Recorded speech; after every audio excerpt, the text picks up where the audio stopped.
I drove field cuts through my neighborhood.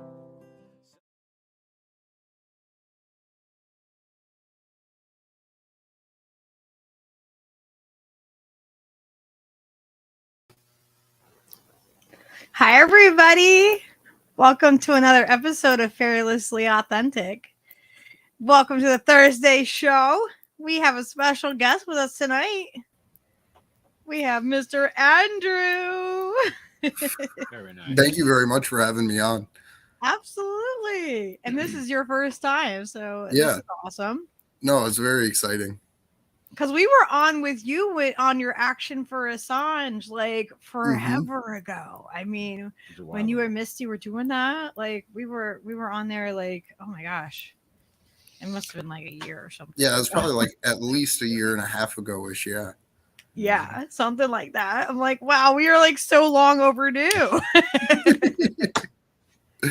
So, do you want to just, in case anybody doesn't know who you are, you want to tell everyone a little bit about yourself, a little bit of background and other shows and stuff?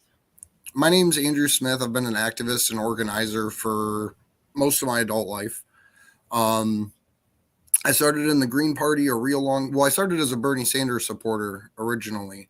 I had kind of been inspired by Ron Paul back in the day, but I wasn't politically active back then. I helped the Bernie campaign a little bit after the DNC leaks and Podesta emails came out. It was like, basically the whole election was like, well, what about what they did? Like, what about election rigging back then? Like, what about the electioneering that took place, the money laundering that was revealed? And that was never taken care of, right? The worst that happened is Debbie Wasserman Schultz stepped down. So long story short, I founded my local Green Party chapter. I did that for a couple of years. I helped the libertarians here locally for a little bit.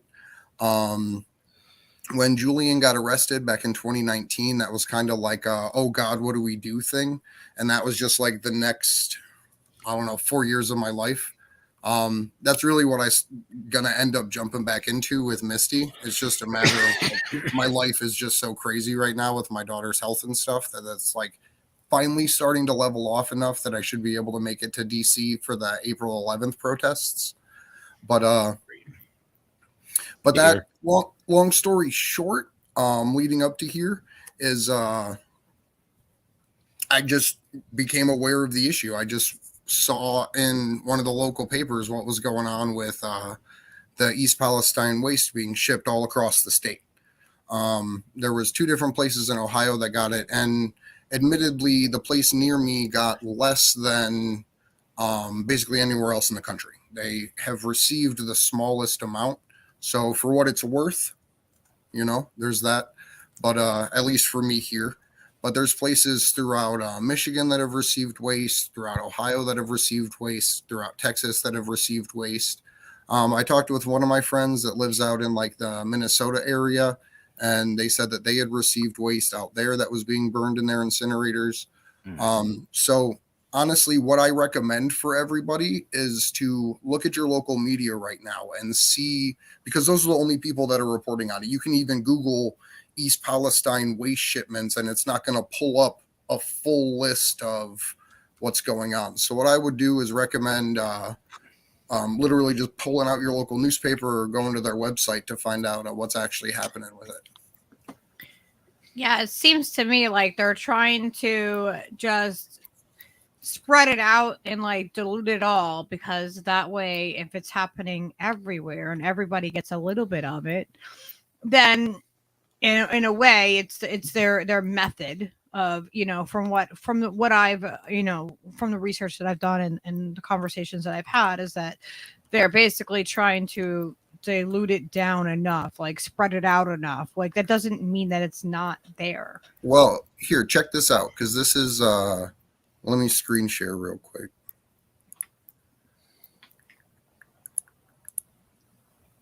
Popeye.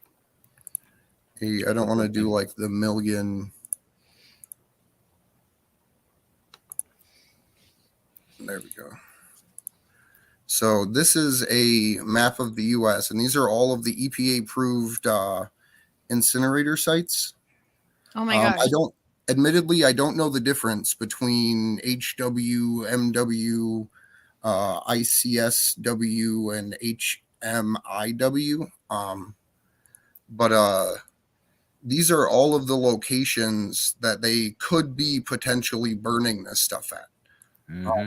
And I personally feel like that's not right getting near enough us. attention. Yeah, There's because a you guys are couple talking near out us. in, where you guys are at, you're experiencing like the chemical smells and all that. I would absolutely recommend. I'll share this website in the private chat to put out there. Yeah, But definitely. it actually has there's another website that has this that actually has all the contact information for all these places. So I'm going to see if I can't Wow. find that too.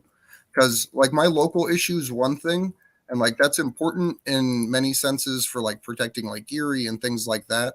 But in a lot of ways, the issue is a lot bigger than what's actually being seen and what's being put out. So I'm gonna stop screen sharing while I try to dig through and find this other map. But Okay. that's the thing that I find most concerning personally, is that all of this is being spread all over and burned. Yeah, and when we think about the area where it happened, in Palestine, and it's like it's not just Ohio, like it's right on the border of Pennsylvania too, and so like people right across the border are being affected by this too, and they feel like they're being left out because they're not in Ohio.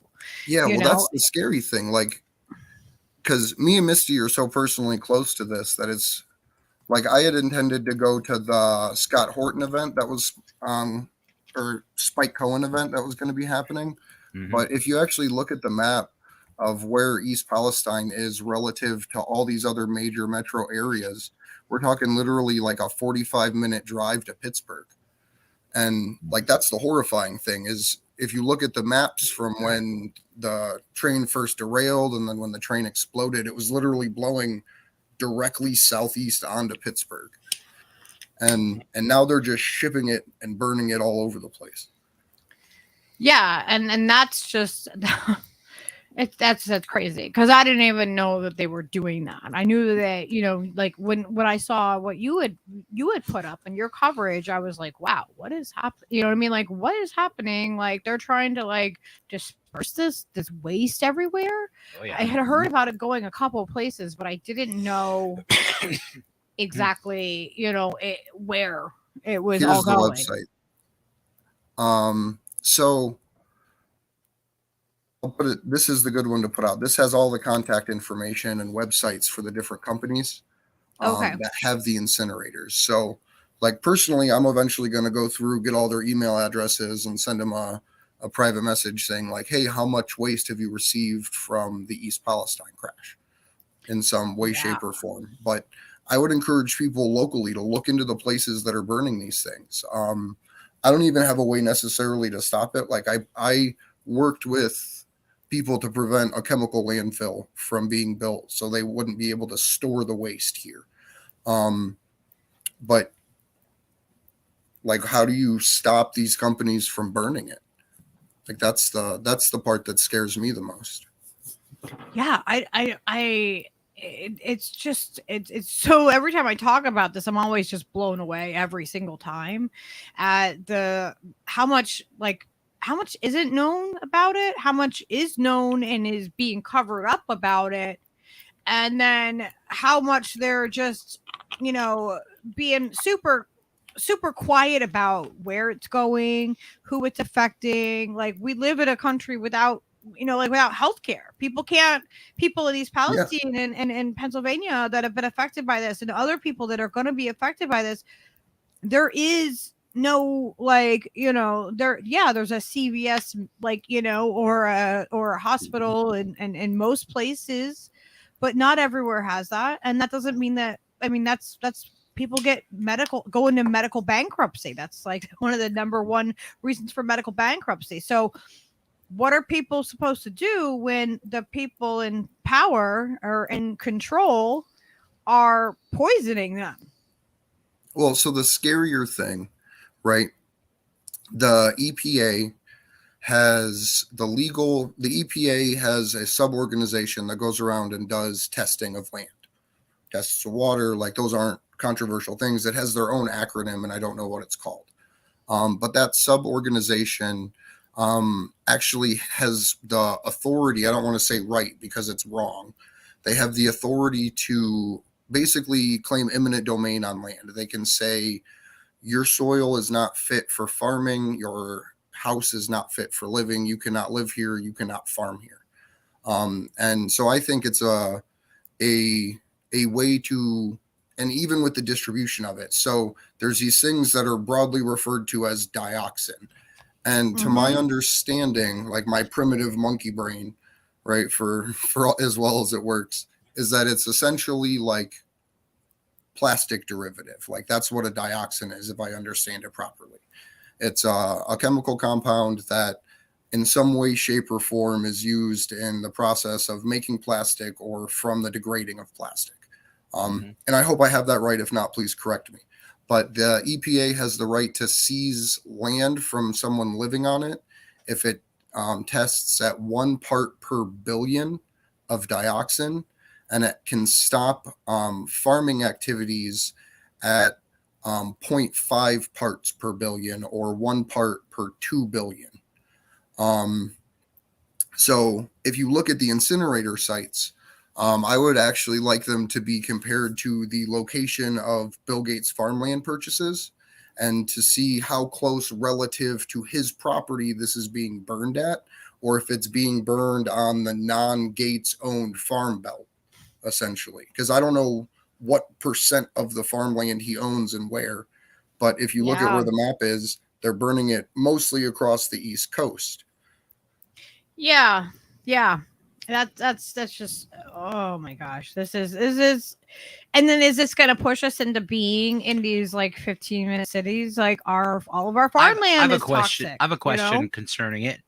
Does the like that term dioxin, now when you combust all this material, it turns into these other chemicals that are kind of like, some of them just turn into like forever chemicals that are nearly like, like isotope level stuff that are super causing carcinogenic stuff. By burning them, does that make the problem exponentially worse? Because of our air now being contaminated with all these other things that it's now mutated into since you heated it to a certain temperature. And that's my question. I mean, I understand the microplastics concept of it is bad in itself, but is it worse after you incinerate it? Is my question. I wish we had like. So to my understanding, at least for vinyl chloride, there's a whole list of shit it makes, but one of them is phosgene, which was the chemical nerve agent used during World War I that's banned by the Geneva Convention. Yeah. That's not good. That's not like best case scenario stuff there. That's what I mean. I bet for the ones that we know about, there are probably others that we don't know about that are, potentially much worse or inert by comparison. Who knows? You know what I mean? Unless you're a chemistry person, I don't know how you would know. I'm just wondering how that transfers to our air. Like we literally go outside today after it rained and it smells like chemicals in the air. It smells like you went to shop class and machine shop class and it was right next to the swimming pool or something, like this weird chlorine kind of fucking I would be willing oil. to bet that those, because I think on the map it shows 4 incinerator sites by you guys. Yeah.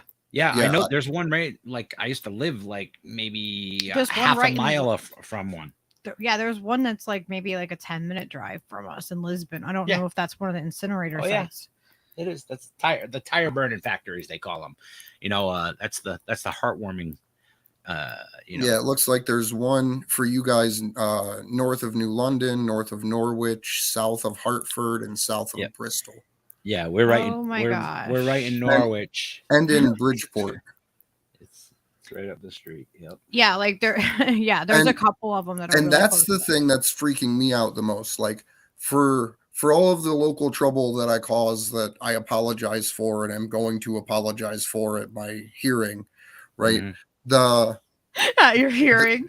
I can't wait to get into this. I can't wait. Okay. No, Go I ahead. don't want to talk about it now. That's why I'm trying to talk about the East Palestine stuff more. Yeah. But that's the like, if I could ring an alarm bell, it's the burning of this waste across the country silently, because there is, like, it's happening, like I said, here, but we have the lowest documented amount that I can find of anywhere that's received it. Like, so there's places in Michigan that have received way more. There's places in southern parts of Ohio that have received more. So that's, And people are just like unaware.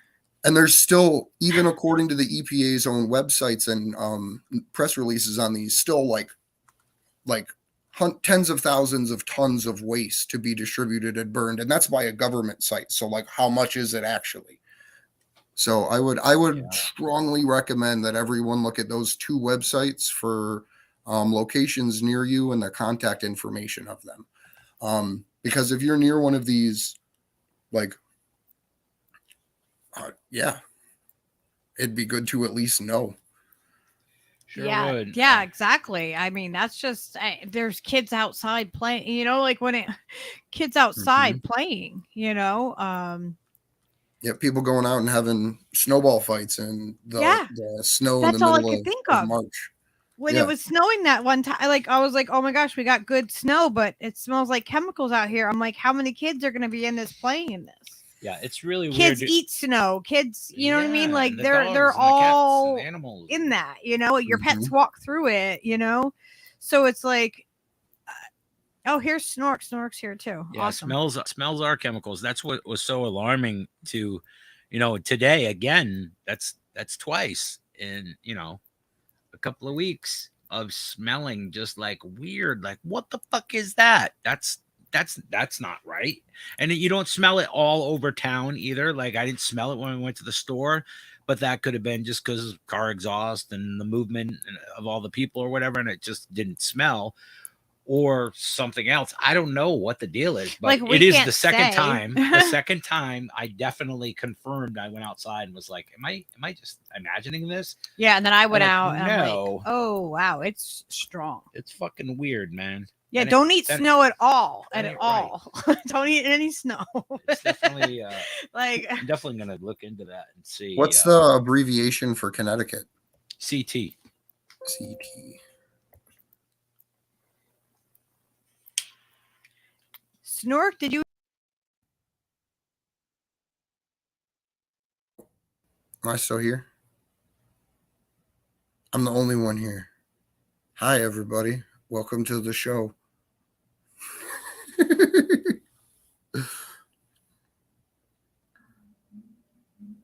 Is it just me?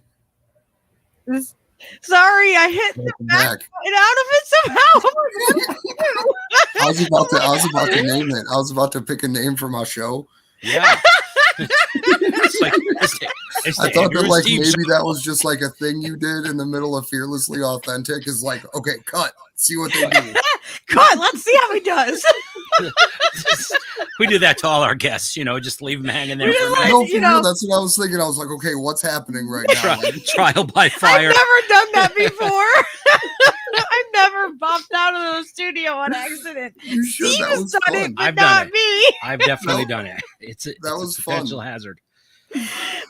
Susie Fairfield. I don't know how I accidentally hit like the back button or something, like on the mouse. Like I right clicked on the mouse, like, and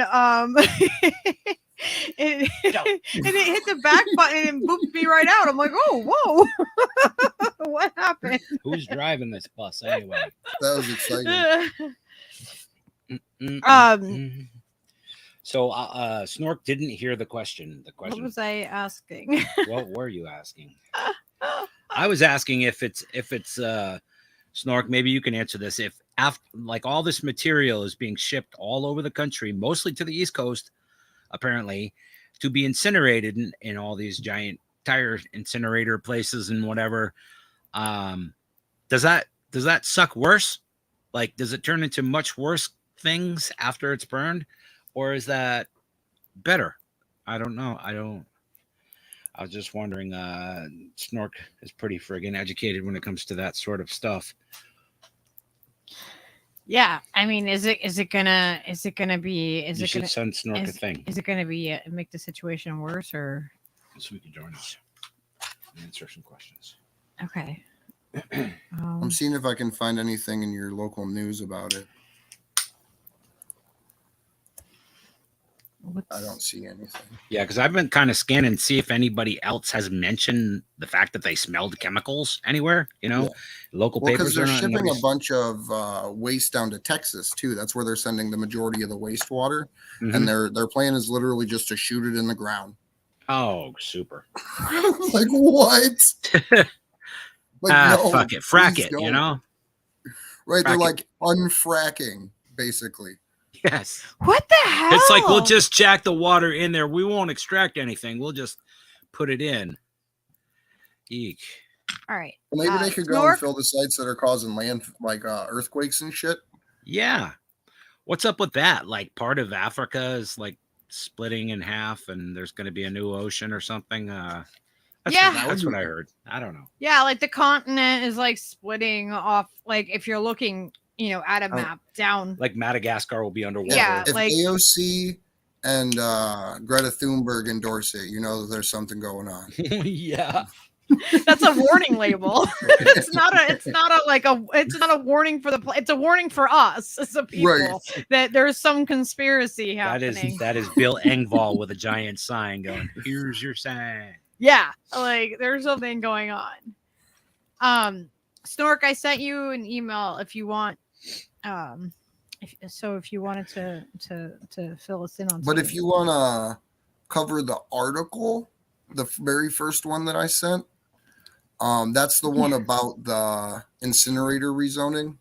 So like the broadest sense of the term is the company here that does the incineration was trying to get 200 plus acres rezoned from light industrial to heavy industrial.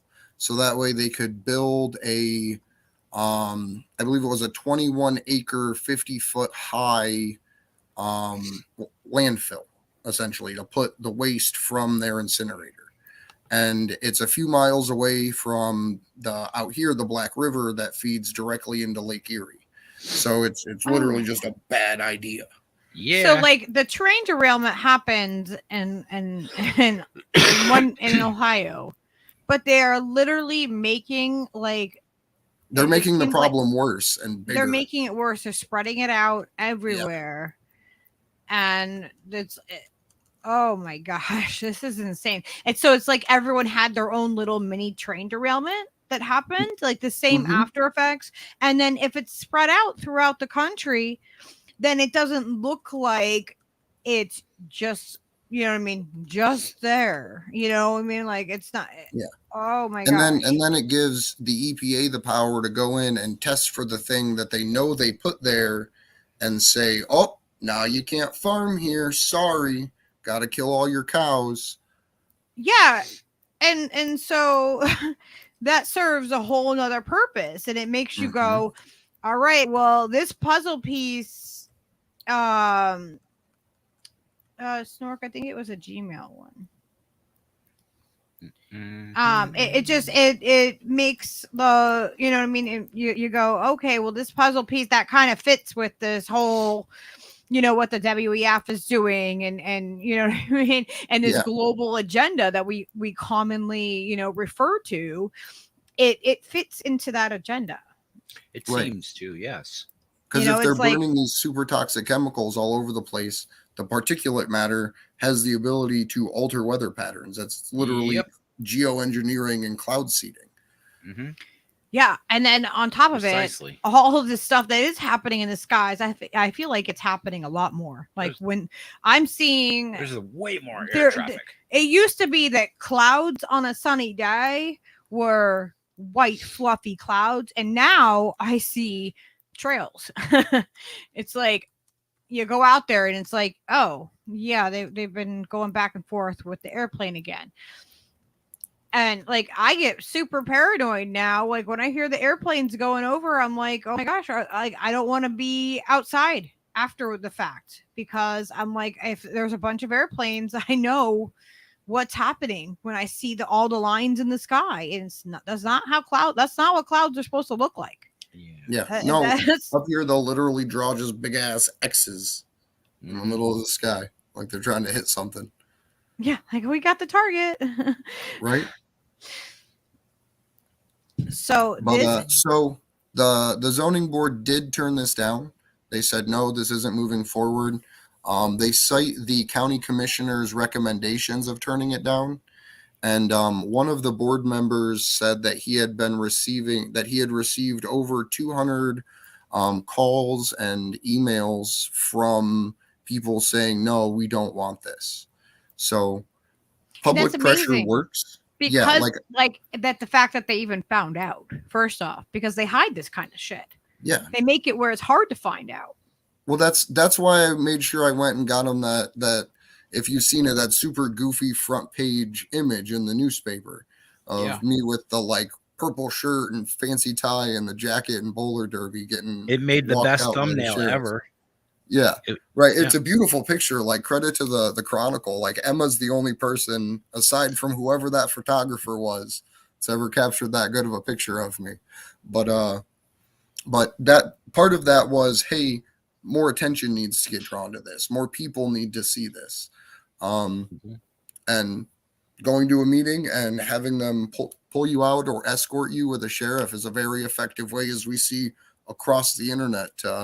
It doesn't solve the immediate problem, but it puts it on the front page, essentially, in most situations, especially when you're working with local issues. Because like I'm personally a municipalist, right? Like I think that our solution shouldn't come from the federal government. It should come from people organizing at a local level, and then building that through those systems. But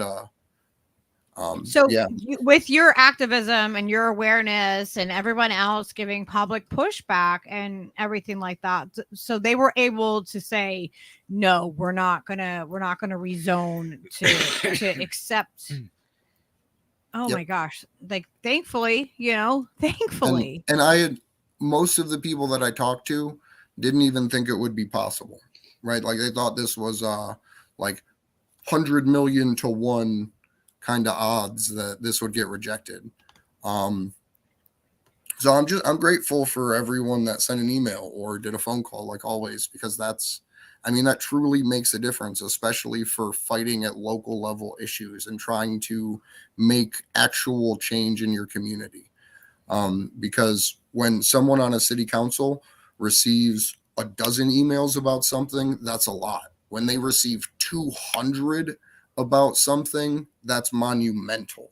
So never lose sight of that throughout all this frustration with activism. And like, I've only had 2 weeks. Like I got drug out of the meeting on the 8th. We had 2 Wednesdays until the next meeting. Like I literally dressed up like a leprechaun-ish on St. Patrick's Day and just slung out flyers to anyone that was willing to listen to me. I got thrown out of bars constantly. It was I don't know, it was a labor of love. What an adventure though. Like, I mean, gosh, yeah, I love your flyers. Like, did you just go down to like a local print place or Staples and have them made? Yeah. It's awesome. That is so great. I got like a couple thousand of them printed up and just went to town, because you never know what friends you're gonna make, right? Like I have a couple local bar owners that don't like me, and I have a couple local bar owners that do like me. And so the next time there's an issue that comes up, I can go to those 6 local people that I know run an establishment that can promote whatever it is I'm fighting for. Yeah. So that's it's a good way to build community power. So I'd recommend finding some kind of local issue and just building as much support as you personally can around it. Because I don't like working within institutions. Like I went to the DSA and asked if they could come and help, and they were like, well, we're pretty structured. We got to pass it through the committees. And I'm like, dude, we got 2 weeks till they vote on this. And they're like, yeah, well, like they have like all kinds of filters for you. Like, So in this world, don't be afraid to be the person that goes out there, because one person can literally get 200 people to send an email in 4 days. So it's Yeah. That's amazing. Yeah, and I think that you're gonna have to come back and like give us an update on what happens from here on, because you were served. Are you allowed to talk about it? You were served with papers and I stuff. was served with 5 restraining orders. and like, I'm gonna go to court and I'm gonna apologize because I don't want people to get hurt. Like, I'm a peace activist. Like, I fought for human rights for the last forever now. So I'm gonna give a sincere apology because I do not want anyone to get hurt, and that wasn't the intention. Was to Well, that was your intention of what you were doing, was to make sure that more people didn't get hurt, right? And like no that one got was hurt. Right. I didn't give out addresses. I intentionally made sure that what I did wouldn't actually put anyone in danger, I guess. And that's important in all this too, because you can't, like, I don't know. I personally have lines, and I guess that's one of them is don't be the person that causes the violence, because the person that creates it, I don't remember the way Steve Poikonen used to put it. But essentially, whoever causes the violence is going to be the CIA, right? If you build a society where the most violent people get to rule over top, that's not a good thing, right? So that's the hope, is that doesn't happen. Well, yeah, you'll have to come back and fill us in on what happens. I have to scan the restraining orders, because some of the so they have a conversation between like me and Cynic Girl. They have a picture of me that makes me look like way cooler than I am. Like, it's literally like this blackened outline ghost looking thing. I put it as my cell phone background. You're a man of mystery, Andrew. Oh, I think you sent me that one. You sent me that yeah. on Twitter. It's the funniest. So the story with that, people, like, I'm really weird, right? So I had a bunch of posters and I had nowhere to put them. So I go up to a couple pin boards, and like the 5th pin board that I checked had just push pins sitting on it. So I just popped out all these extra push pins, and I was like doing like a happy dance down the hallway. And that's when then I'm pretty sure that's what that video is from, was me like being super goofy and excited when I found push pins. Oh my God. Is it? I think it might be, how do I? The old push pin dance. Would you believe? Right? Let me take For that real. one out. Like, that's how dangerous I am, is I'm fucking dancing when I find push pins, because I can put my flyers up. Look out for that leprechaun. He's dangerous. He has push pins. Just keep him away from cakes. I'm telling you. That's right. Keep him away from cakes. Your cakes are not safe. Yeah. Is it this picture?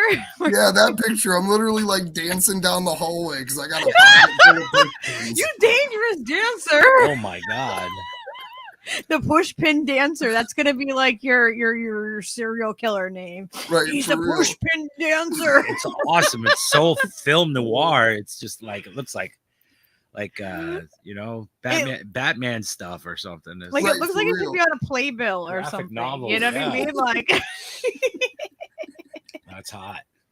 The cover of Andrew's new album. But I do got to get going, guys. I really appreciate you having me on. Thank you for joining us, and you have to come back and give us an update on what happens and if they accept your apology. Absolutely. If they don't, we're just gonna have to have a campaign. We'll petition them too. So I'm only banned from the township until the beginning of May. So I'm basically banned from the township through April. That's so funny. Memorial Day kegger on the town hall steps. Come on, let's go. I know, right? Snow Leopard named you the Disco Slasher. We're gonna come up with some good names, and we might have to put it to a vote. And Andrew might have a new one. I like the Disco Slasher. If you don't turn that into merch, man, I don't know what. I know. Can we put that on a T-shirt? That is amazing. Like your hat, your polo hat with the Disco Slasher or something. Absolutely. You could. I'll buy a couple for my kids if you put my likeness on a shirt. Steve, can you do that? Can you make an Andrew shirt? We can make it so. We're gonna make it so. We'll make it a thing. Thank you, Andrew. No problem. Thank you guys. Disco Bye. slasher. All right. So that was awesome. Hey, guess what? Guess what? We are not done tonight. We're not done. We have a surprise guest. Look at that. Wasn't expecting to be a guest. I know, It right? was a surprise to him too. It was a surprise for us all, but that's how I we didn't roll mean to here. push anybody out. No. That wasn't pushing him out. No, this works perfect. This works absolutely perfect. Nope, it's all about the timing. Mostly censorship out here is that the towns are empty. So a lot of our towns are bedrooms. So the people sleep in that town, they work elsewhere. And the number of places we work is going down. So I didn't want to get us off track. You were talking about censorship. Well, the fact of where the jobs are and what you can do is quite a bit of censorship. And we have to think about how many jobs in the United States used to be retail and just retail and other things that we do now by ordering over Amazon or whatever. Now, I don't always think that that Amazon is the only problem. Our way of purchasing and the way it's convenient is what's going on. But we are not reacting in time to what we need to actually be able to live this way. So if we're going to live by having our stuff ordered, new restaurant in town, after they went and did all of their places for people to eat, they've announced that after May, they're no longer going to have anybody eat inside. It's all going to be delivery or drive up window. And we're seeing that a lot now. That's a form of censorship too. But who also gets censored? You know, a lot of people in their lifetime have worked at some type of restaurant, server, cook, deliverer. Both him and I both worked in restaurants. Yeah. Oh, I've worked in restaurants. Even the people that didn't do it later in life might have done it during high school. That's gone. That's gone. So this is, I don't know if somebody would have to correct me by looking it up. Is it 8%? Is it 10% of the populace actually works in food service and hospitality? It's a pretty good number. It's got to be close to 10, I would reckon. I would think I'm so. thinking it might be more. If it isn't more. It's a disconnect too. It disconnects us. It's like you don't sit down and interact. Like when they did the lockdowns for like really the middle class, right? Like because in the upper class didn't. They kind of like did lockdowns for like the low, like basically the food service people are the people that still had to go to work. They still had to like participate in society no matter what, because they're essential. But now they're changing. Because McDonald's is essential. Yeah, McDonald's is The essential. package stores. And package stores. And also, we don't know what's going to happen in California yet. So California started this thing a few years ago where they weren't arresting people for I can't even think tonight. Oh, for shoplifting and stuff? Yeah, I was homesick today. So shoplifting. So we're starting to see stores close down. But there aren't going to be any stores. So if you want to buy something, you're going to have enough money in your card. You're going to have enough money to make your cell phone bill to make a purchase. Yeah. And you have to have a home or somewhere for it to be delivered. Yeah. You know what I mean? At least so they're not going to deliver it to, your tent in the woods. Yeah. Or I have had people get pizzas delivered at school. So they'll give the building number and where it is. So people will make strange deliveries. If it's already people paid. will do that.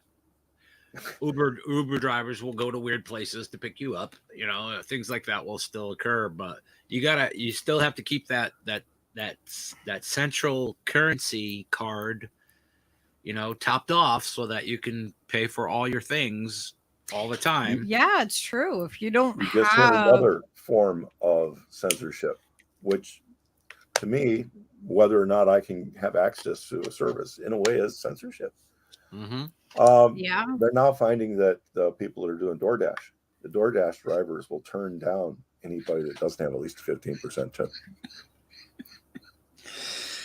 They want that tip ahead of time. They no longer want a tip at the door. They want to know that they've got a tip, or they won't pick that order. I just saw so when I worked at IHOP, and this was like 20 years ago, and I worked there as a waitress, and I made $4.15, I think, was it $4.15 or $4.76? I can't remember, an hour, which was considered a lot because I was, well, when I first started, I was a hostess, and then I was a waitress, and I made like 3 something an hour. And then it went up to like 4 something. I can't remember the exact amount. Because I was head waitress and I had to, I had more responsibility. But the thing is that people don't realize is that, you can go in a restaurant and it's like super swamped, but there's going to be certain days where there's really nobody in there. And you're not even making minimum wage on certain days. And like, it would kind of like even itself out, like depend, like, you know what I mean? I would make more money during a busier time and less money, you know what I mean? When we didn't have customers later on, but it didn't always work out that way. It really depended.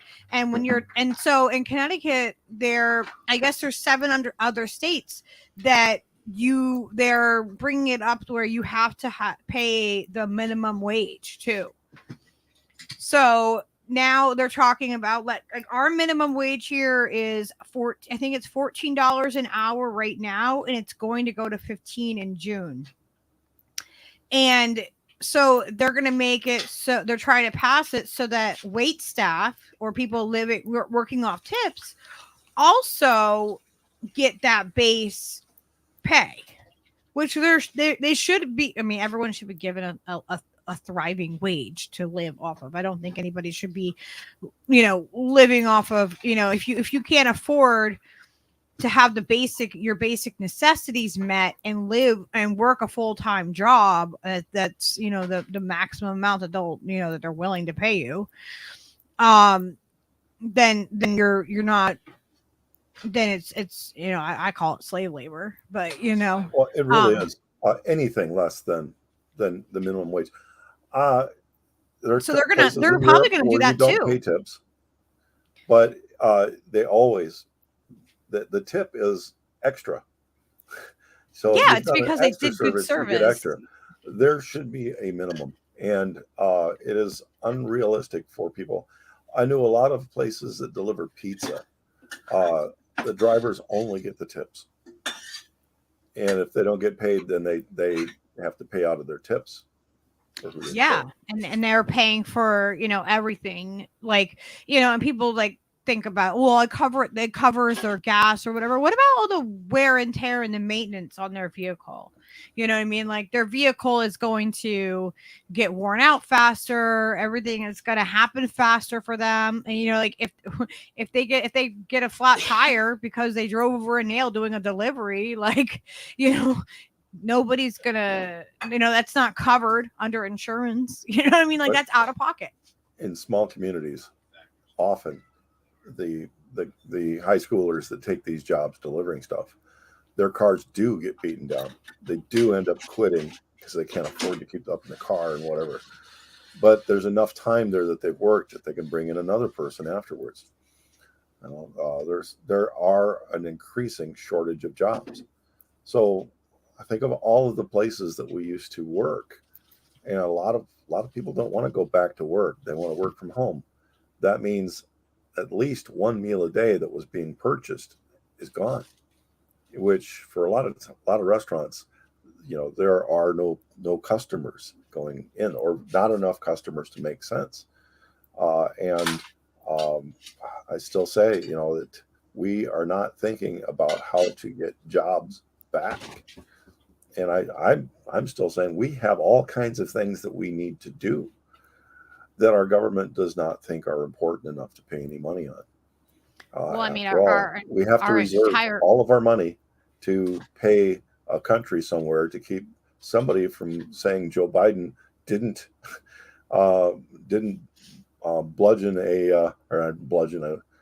force somebody to not say something to have him charged, and that they can take that with a grain of salt and look it up. But why are we paying all this money? Why is one country, whenever they ask for anything, Biden must give it?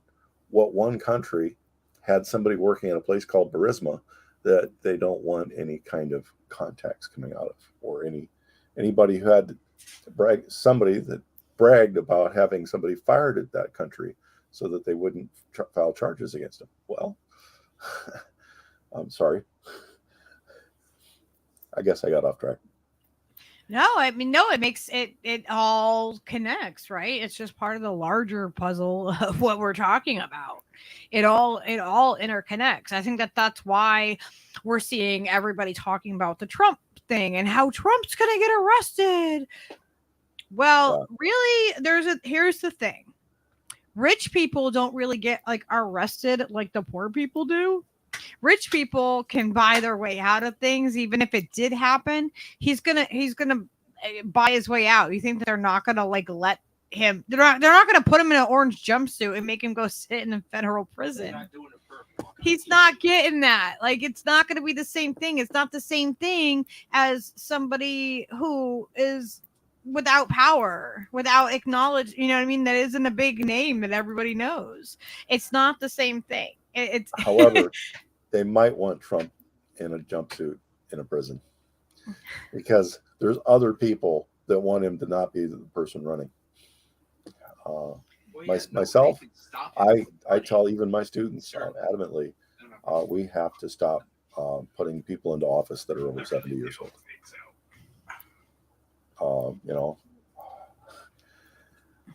Look how many people right now in Senate are off for inability to think right, or we don't even know how many people are on memory drugs that are in the Senate. It's just ridiculous.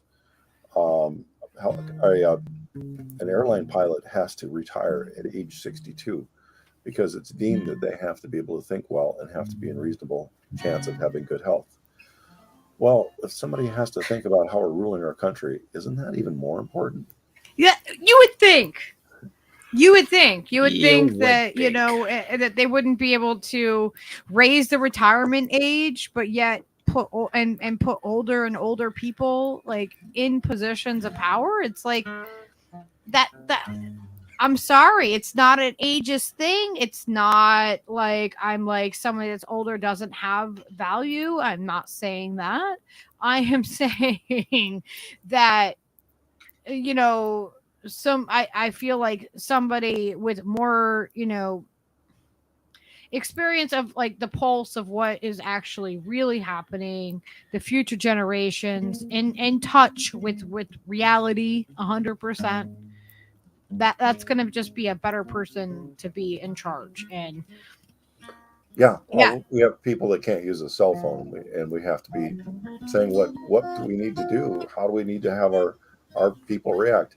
And I think when I tuned in, they were saying something about 15-minute cities. I was saying that, well, because they're burning all these chemicals apparently from East Palestine, and they're transferring them to different incinerators around the United States, a lot of them up around the East Coast. So if they're burning these chemicals and it's going into the air, and then the EPA has the ability to go in and say that this is toxic now, you shouldn't live here. Is this how they're going to try to push people into these cities? Because, you know, you've been on and we've talked about it, how, like, you know, we need to move people away from these big cities, you know, like the opposite. But it seems like the powers that be always want to do the opposite of what actually should be done, you know? Like, so is this a way for them to push us into, you know, into being into these tighter cities where they can, you know, they feel like they can control us better? Well, I'm having problems with the internet. We're having a storm right now, a geostorm right now. You're going to be able, I mean, if you look out tonight, if it's not cloudy, you might see in the north, you might see the aurora. That's going to be causing problems with our internet. I was trying to pull up a cloudy now. Yeah, you would be. Whenever we're going to have it real nice, we get the clouds. And I was trying to pull down this chart and see. Well, let me reach the page. So I think it's trying to make me do too many other stuff. But one of the reasons that most of the incinerators are on the East Coast, most of the people in the United States live on west or east of the Mississippi. They really do. We have a lot of people living in California. We have some living in Washington, a few living in Oregon.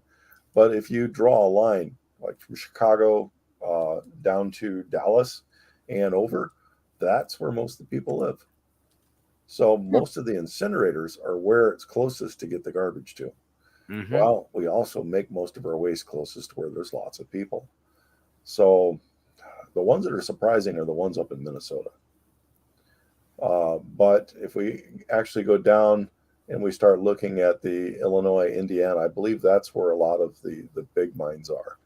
And there was one in St. Louis that was used to burn tires. And I think that's where the tire burning got it. And that tire debris could actually go aloft for hundreds of miles. That gets lifted in the air, these particles. Not only that, but it was also a nuclear waste dump site. You never can understand how stupid we are when we do some things. And originally, their intent was they wanted as much disposal of items on the exact most east parts of the coast we could, so that the winds would blow the stuff out to sea rather than over people. That's the map I was looking for. And so if we look around the New York area, Massachusetts area, we see there is a lot of waste that has to go out because a truck is expensive to haul. And the farther we have to move the truck, the more expensive it is. Another thing there was places where they used to load debris and actually just take it out to sea and dump it. Mm-hmm. So off of our shores it's pretty disgusting. I haven't seen it myself, but we're going to have all types of stuff that's out there. And you notice like areas that are upstream of where state capitals are usually doesn't have an incinerator. Mm-hmm. Yeah, we're right between these two. Yeah, right between those two red dots. That's where we live. These are brown. Or brown dots. They look reddish over here. Yeah. Yep. We're very close to those. Do you know the difference between Andrew was saying that there's different levels of them? The HW combustor, what is the I'm no longer familiar with those. Okay. I guess you can. Yeah, there's all kinds of things, and sometimes I could burn one thing and it's not a problem. I could burn another thing and it's not a problem. I burn them together and it's a problem. Just like toilet bowl cleaner, you don't put your ammonia in with the bleach. Yeah. So I mean, these are everywhere. We have the problem if we have something we've burned. Is there any ash left in there? What's going to happen when that ash gets exposed to what else is burning? While something is burning, it might go through multiple phases. It might start out as a powder. It might turn into a gel. That gel might be able to react with other things, or just sit there and cook and make out a lot of debris as it goes. I don't know. But the 15-minute cities, we do need to look at what we're going to do. And our current model of how cities works, I don't know that it's wrong. At first, I did not like the idea of the new city that's going in Saudi Arabia. where it's going to be all the way across Saudi Arabia. It's going to be one line. Most of the time, I think that'd be pretty inefficient. Well, some of the new motors are coming out. It might not be so bad, but I wouldn't like to see it be one line. And often when these things are designed, they're awful over enthusiastic about how people react. And I don't want to see a thing where there's a whole bunch of waste in our cities. While we do need to be able to move around, everybody needs to be able to get out and have some airspace.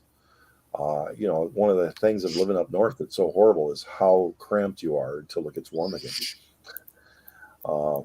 We used to have malls and stuff. We don't have malls to enjoy anymore. So, we're inside and cramped in until stuff's over. But I realize that we are going to have to look at what's going to happen if we lose the ability. Just some flooding that's been occurring in the last few years in New York City is getting to be pretty severe. So what happens if we have to shut down New York City? What's happening now is, even though we're not shutting down to the flooding, we're partially shutting down because there's not jobs, with the people actually not actually going into the offices anymore. There's many buildings that are empty, many and yet stores. we have a houseless population that's just blowing up at the same time. Be really worried about putting them in out there. If there gets to be a flood and a problem, what kind of care is it? I mean, I need to make sure that my idea of what New York City living is like, but to me, there is a large amount of people living around New York City that are living in, they're basically people farms. They are there to provide their landlords with a reason to extract money from the state. Mm-hmm. There's no things in place for them to ever get gainful work. So if there's no place for them to get gainful work, there's no way for their children to get gainful work, and it becomes a prison engine. So raise the rents on their lands. Yeah. Well, you see what true. Chris does here. This is like, during the Industrial Revolution, landowners raised rents so that people on their lands had no choice but to move to the mills and factories to make a living. That's basically how it always works through history, So But now we have automation happening on top of it.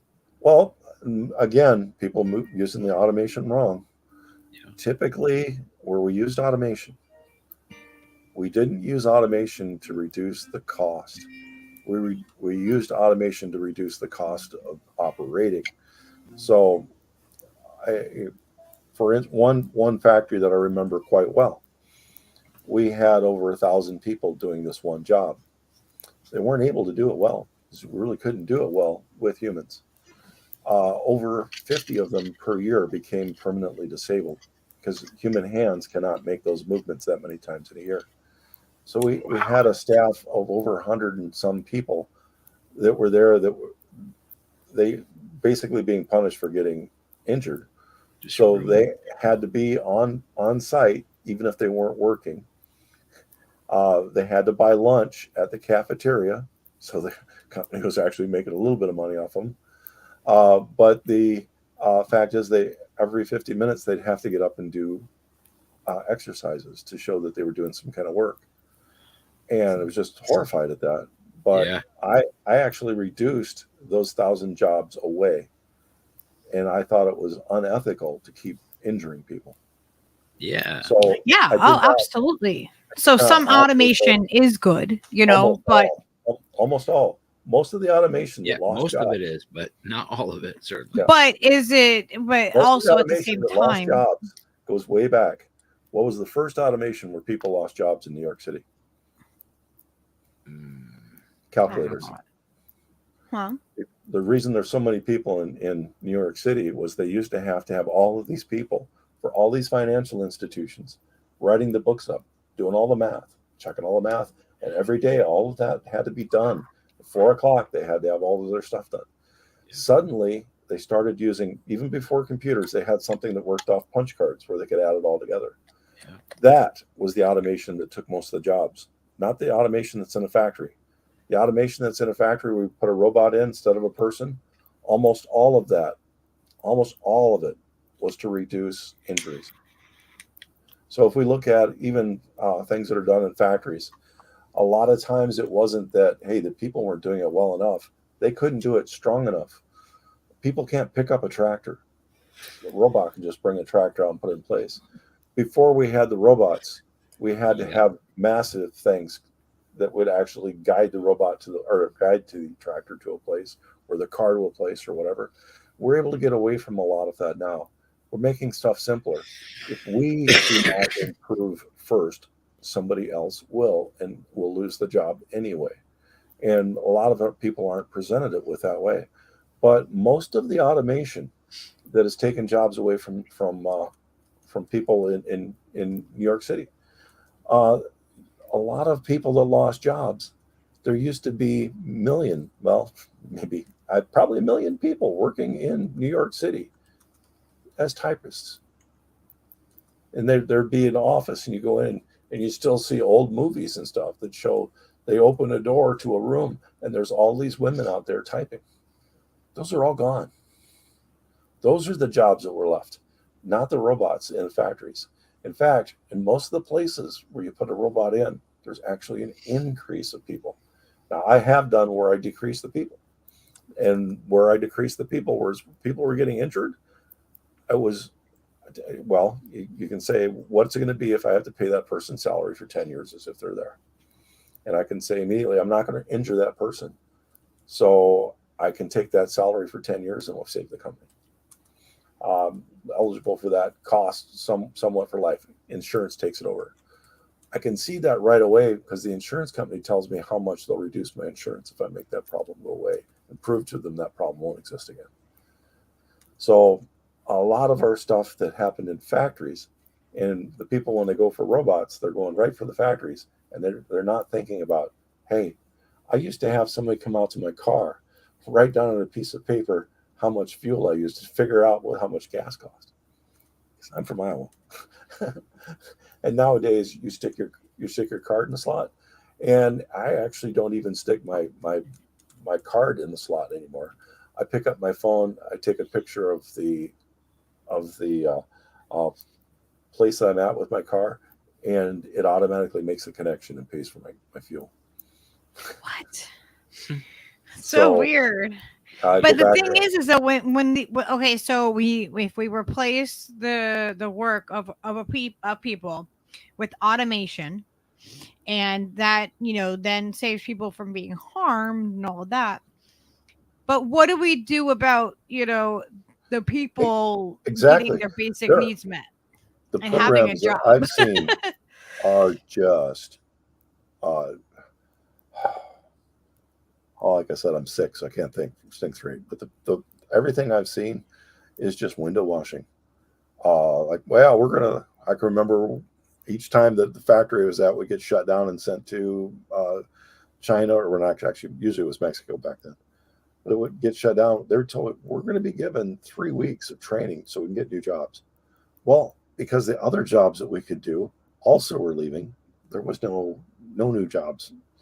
Most people suffered greatly when they lost their jobs.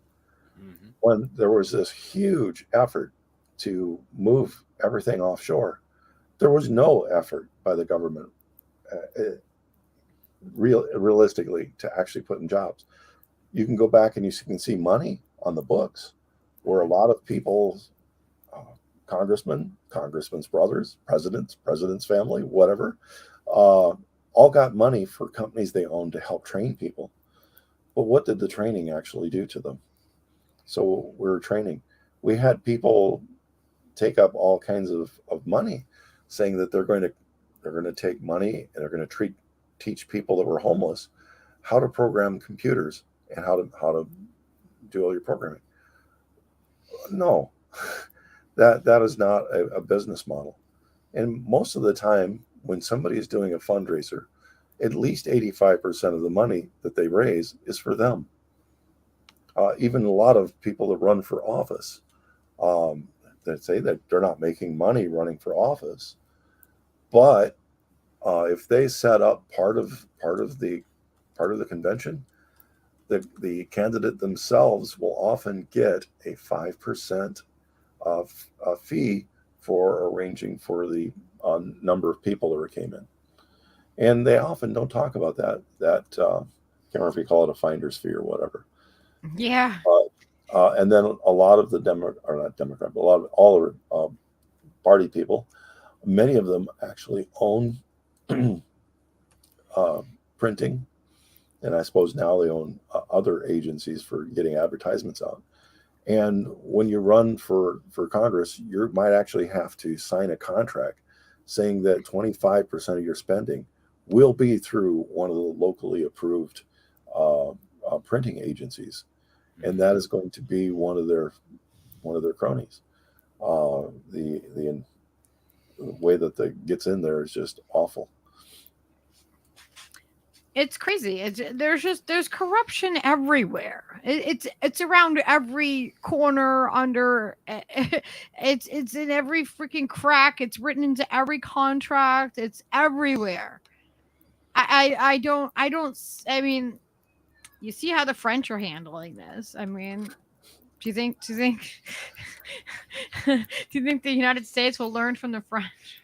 Hell no. The people are just content. They don't rise up and I think because our air is poisoned, our water's poisoned, our food is poisoned, and everything, and people are so sick in this country. I think that it really prevents people from rising up. You know what I mean? Like, it's like we get it from every direction. I don't know. Yeah. I mean, we saw what Andrew did, and what he did was awesome, and it proves that one person can stir up the pot and get enough people upset about something. If it's an issue that's going to affect the masses, you can't. I mean, it's amazing that he was able to get people to, you know what I mean? Like, that gives me inspiration. It's like, oh, okay. That gives me hope that,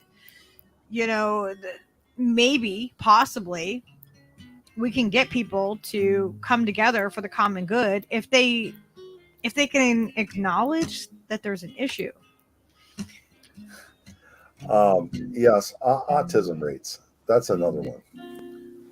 Just when it comes down to how things are covered on the news and who owns things causes a lot of censorship. So if there was any involvement of people getting any kind of lead exposure from light bulbs, do you think you're going to hear anything about that from any of the news companies that are owned by the light bulb companies? Hell no. Nope. So suddenly, do you start seeing other reasons for people getting autism being blamed on anything but the light bulbs, the cars, the trucks, and don't forget, it's not just trains that have accidents; trucks have accidents. We really have a philosophy of doing whatever with the least amount of care that's possible, and in all the places where we should have more care. We should have more care if something's toxic. If something could go wrong, we should have more care. If it comes to our children and protecting our children, we should have more care. It shouldn't be a hands-off approach, and we'll see what we want to do later on once it happens. That shouldn't be the approach. I was looking forward to my first year as a teacher, having been in industry and suddenly being able to take 3 months off. That's the reason I said I'm going to be a teacher for 3 months off. And I wanted to actually go to a place in Germany, and I wanted to write a book about how to use some new technology to bring one of their trains to the United States and have it connect our small towns. And it's the only train type that I feel is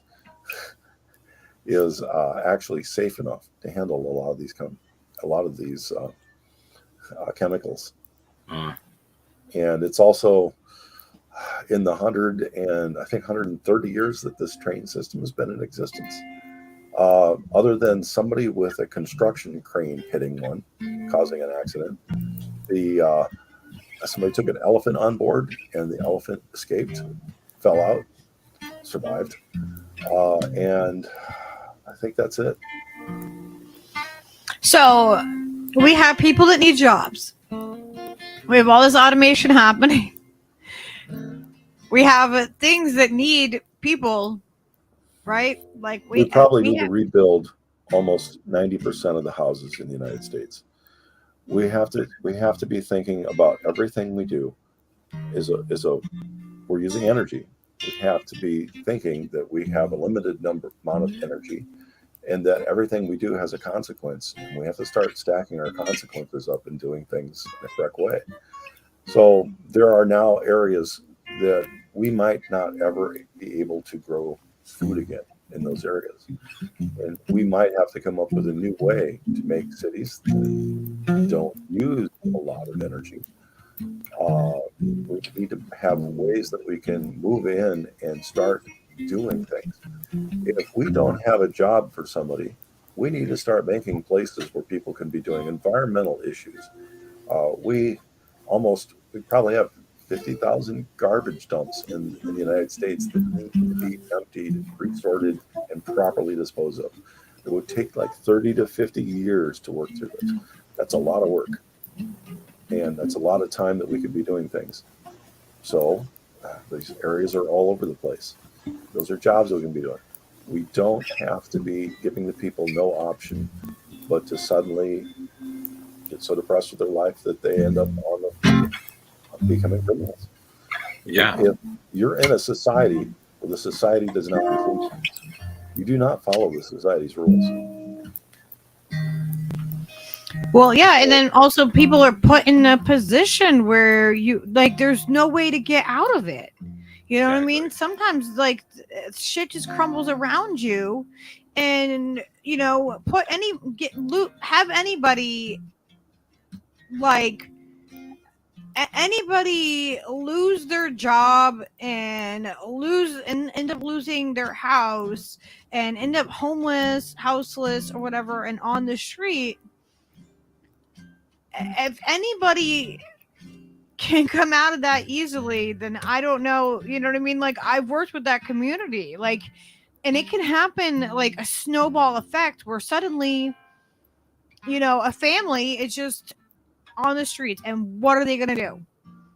And then if they can't get a job that's going to pay enough, and being poor costs a lot of money. Being poor, you're paying for convenience, you're paying for things in smaller amounts. It's harder to get out of that hole, especially when you don't have the money to. Yeah, if I'm being too quiet, the first thing I should do is move my microphone closer. Oh, sorry. Since I'm unable to move very much, I have a lot of stuff on my desk right in range of where my hands can reach. We can hear you better now. That's good. Is that better? Probably making too much noise myself. When I originally designed this, my desk actually came right to here, and my microphone was actually mounted right at the top of my desk where it came down right in front of me. So I'm used to not even have to thinking about so I've got all kinds of stuff for school, like little parts for making robots. That's so cool. And I didn't mean to just jump in on what we had going here. No, I'm glad that you were able to. Andrew only had a certain amount of time anyway. So. Yeah. He was only able to come on for a little while, so I was just happy that you were here also. But that you were able to come on. As the weather's getting worse, we're getting. I don't like to say climate warming. I like to say climate chaos. Because it means we can have colder periods, warmer periods, but whenever we get it, it's more severe. It's warmer here. We've had like our winters are warmer and warmer every year in Connecticut. Yeah.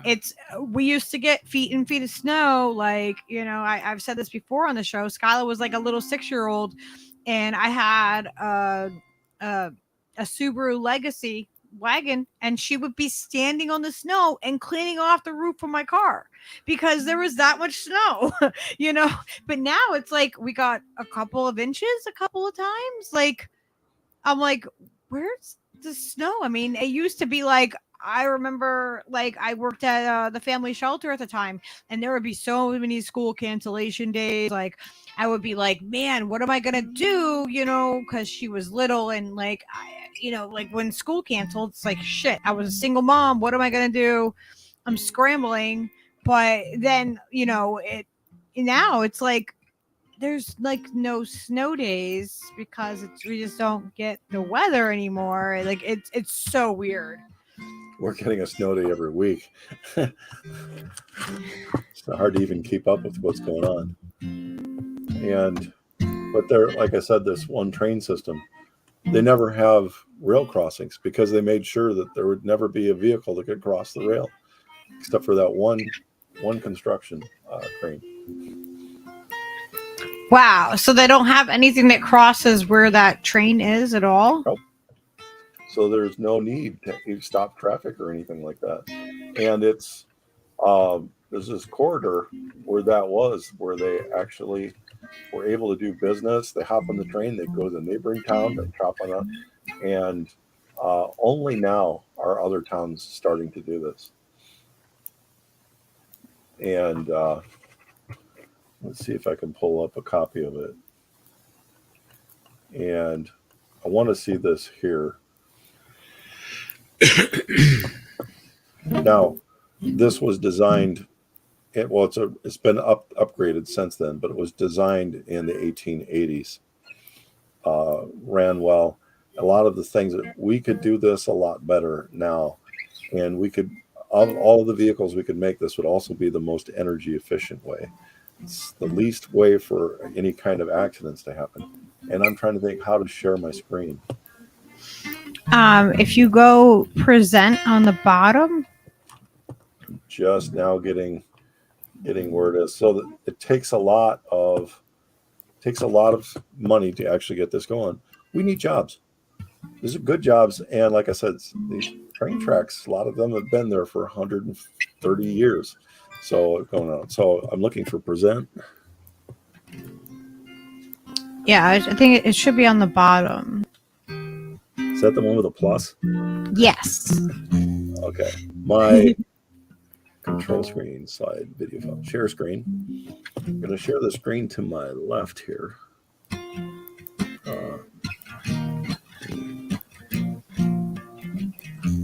And so this is the train. Are you able to see this? Yes. Yeah. Also, it's a wonderful thing that it goes over the river, so it's not ruining anything else. The reason the elephant survived is he fell in the river. Oh, wow. So it hangs down. Whoa. Yes. So sweet. Absolutely designed to not be dangerous in any way. And when we come to, if you're not able to climb stairs, there's elevators, so it's really easily adaptable. So we have people in New York City every day where we hear about somebody that's being malicious. They'll push somebody off the tracks into the train, right? Yeah. Well, in the case of this one, and let me stop sharing for a second. I'll pull up another. Stop sharing, and I want to pull what it looks like where it's up top, and that is a rad looking train. Well, I mean, how many animals do you think get hit by Monorail, trains? whatever. Tons. And I know people have. I have a friend that was killed by a train, like not very far from us.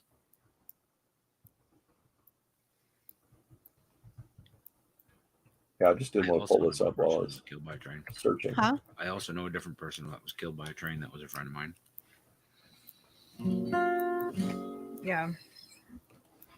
Yeah, I don't know My if it. father used to work at a railroad, and at least once a month, like a bull would get loose, and when a bull would be presented with a train, it would actually decide to hold its ground and fight. Oh, no, that can't end well for a bull. So I'm trying to look for a picture here, and so same place.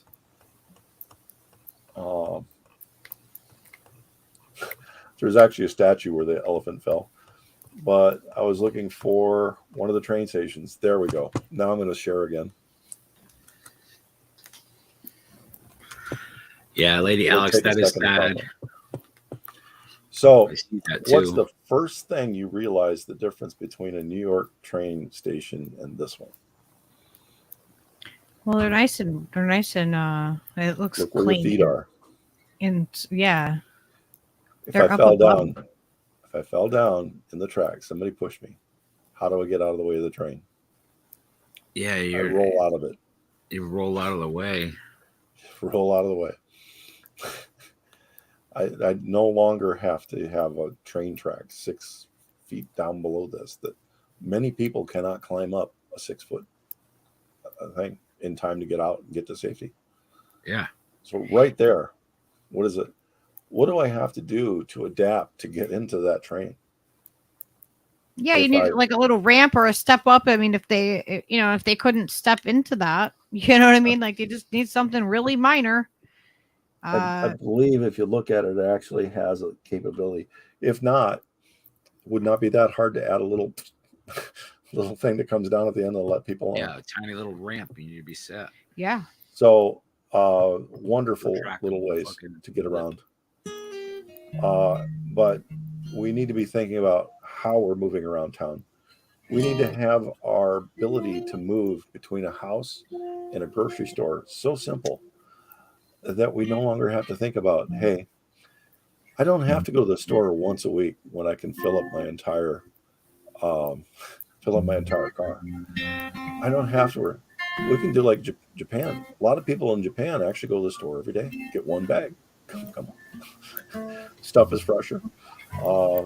And it's another way of thinking, and another way, if we have our deliveries, a delivery system like this instead of passengers, small carts or cars that actually just pull off of here. So not only do we have an efficient means of getting our people transported, but a delivery system. Our mail trucks could all be along one of these lines, pull them off and come back. And we're not sitting around and thinking about things like this. We're sitting around thinking, well, how can we use more cars? How can we use more of this? And in reality, we need to be thinking about, okay, how do we have housing for our people? How do we have safe housing for our people? And how do we have housing for our people that's enjoyable to live in? So many people have this idea, show an India train. I'm sorry, I'll pull off here. A lot of you probably have not seen India trains, and I've stopped that. But this is the exact opposite. That's probably why she pulled that up. Train in India. And usually you can say people on the outside. Let's see what that search does.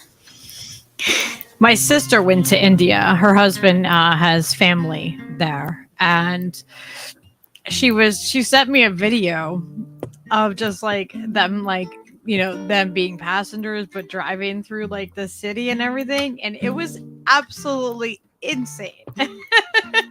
I was like, no, thank you. When I first saw this, I thought it was some type of holiday or some type of celebration or something. This is normal. So, share screen. If there is a way that you can find a handhold on the train, that's how you ride the train. What? There's nothing about safety. Also, there are very few toilets, so many people actually use the area around the train track as toilets. This is not What? a one-time thing. This is not anywhere. 11,000 They just trains grab a operate hold per of day. the train. You just Yeah. grab a hold of the train. You grab a hold of another person. You just find a way to get on and go. So 71,000 miles. That's probably a non-rush hour one right there. Ironically, that's how the turds end up at the Schubert Theater in New York the other day. Apparently, a Look at train there was on whizzing top of by, it. and well, I don't know. It seems like it's possible. It's plausible. That's crazy. A drive-by turding. Yeah. Well, Hillary and Chelsea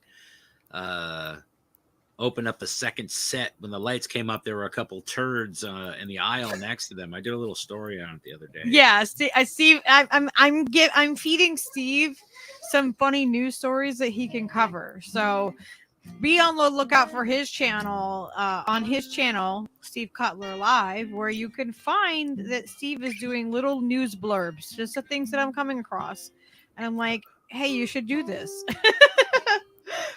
With as few people as you see inside the train, the people that pay for a ticket must be the elite class, and the people that ride on outside must be not the elite class. Right. It's just, to me, The ones on the inside of the train are the middle class. The ones on the outside are not quite that. But they're trying. Soon they'll be on the inside of the train. That is They just keep crazy working. that they just hang on to the train like that. Like, oh my gosh, it just You seems do what you got to so do, man. dangerous. There's people, they need a ride, man. That train's going to my work. I need to get there. I have Yeah. 7 jobs. I only have 6 hours to get there. You know, and they probably cannot afford to live in the area where they work. right. So it's So probably they quite travel a vast ways to distance go. on the train. So Yeah. it's a way to get there, and we have no planning of what's going on, how we're going to feed. With all these incinerators and stuff, we can't guarantee what areas of food. A large amount of the bottled water in the grocery stores in the Northeast Corridor came from where? East Palatine. East Palatine. He's Palestine. Palestine. Yes, Palestine. So a major water bottler had to shut down because they knew nobody'd ever buy their water again. Yep. Yeah, the effects of that one incident are just gonna, like, we're just gonna keep seeing waves and waves of it happening. Like right now, you know, all the what now what, you know what I mean? Like we've covered with you what happened there, the chemicals that were released. I just had Alex on that does oh my gosh, I'm drawing a blank. Alex Felix that was United for East Palestine. Oh my gosh, I could not remember the name of the organization. And they're trying to raise money to independently be able to test around there. But now, like you said in the very beginning, you know, like they weren't testing for, if they weren't testing for those things, what's going to happen is they're going to dilute down, and it's going to be, you know, dispersed out a little bit, and now they're removing, you know, the debris of what they've burned.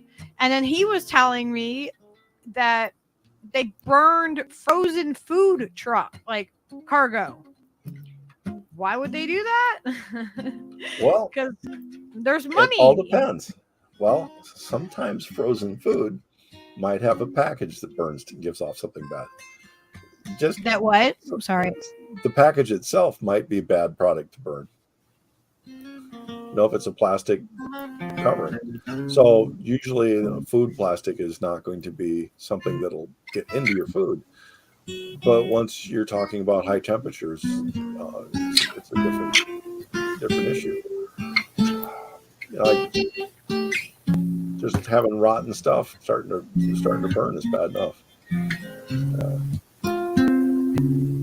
And they make money off of the insurance of, you know, like there was an issue. So it's like there's just corruption, like I was saying before, and around every corner. Like it's literally everywhere. There is somebody that's making money off of something everywhere we turn.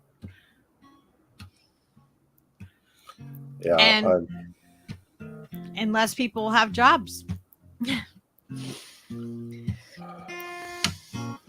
So I had my little plans. I wanted to write a book about a little program I wrote back in 1990. Wanted to use that to make money to finish this project. That's like an alternative to solar power. It works at night. Dark What? power. Wait, it works at night? It works at night or it works at day, whatever it needs. Loves blizzards. Loves blizzards. But then I wanted to use the money for that to actually design like a train system for town to town. So being a teacher, it just takes all your time. You got nothing to get anything done.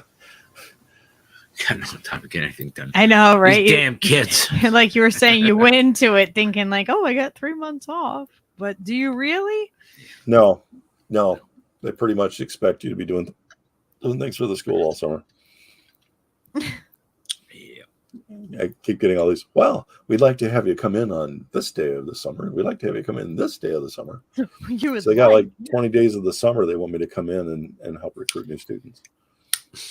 What? Without paying you? That's correct. Yeah. So, corruption. They also have the idea that if you're a teacher, you're paid for 24 hours. Luckily, I'm not hit that bad, but there's other teachers who are like, they make me come at night. They make me come in the day. I don't have that. And at least I'm not seeing that at my school. But wow. And tomorrow, everything changes. We have to start getting ready to put out the new policies on toilets. What? The governor just signed a new paper about toilets in Iowa. So I'm just going to tell my students, honestly, I think the quietest, easy thing I can do without upsetting my students is I've got to tell them that they cannot go to the bathroom in the classroom. What? What did they sign? What does this do? You can't go pee in the bathroom, and you can't go pee in the classroom. It's no longer to have any transgender related bathrooms in Iowa starting tomorrow. You can't have a transgender bathroom at your school? Any gender accommodations, yeah. No gender. Has to be gender biased and no bias. Well, wait, so what are men's they? and women's. So they're like saying that whatever you were assigned at birth is the bathroom that you have to use? I haven't read all the laws, but I'm guessing that it's going to take at least a day for the lawyers and stuff to go through it and tell us what we have to say. And like I said, for my students, I'll just if I'm more, I wouldn't say comical about it, but if I just tell them that they cannot go in the classroom, I'll leave it at that. Once they're out of the room, it's not my problem. Yeah. Do what you need to do to go use the bathroom, you know? Wow. Now, do you find that there's a high population? Is there a large population of transgender within your school? Without being, Not that I know of. Not that you know of. There's more in the town that I live in, which is a town of 6,000 people, than there is in the town where I teach, where there's about 81,000 in that area.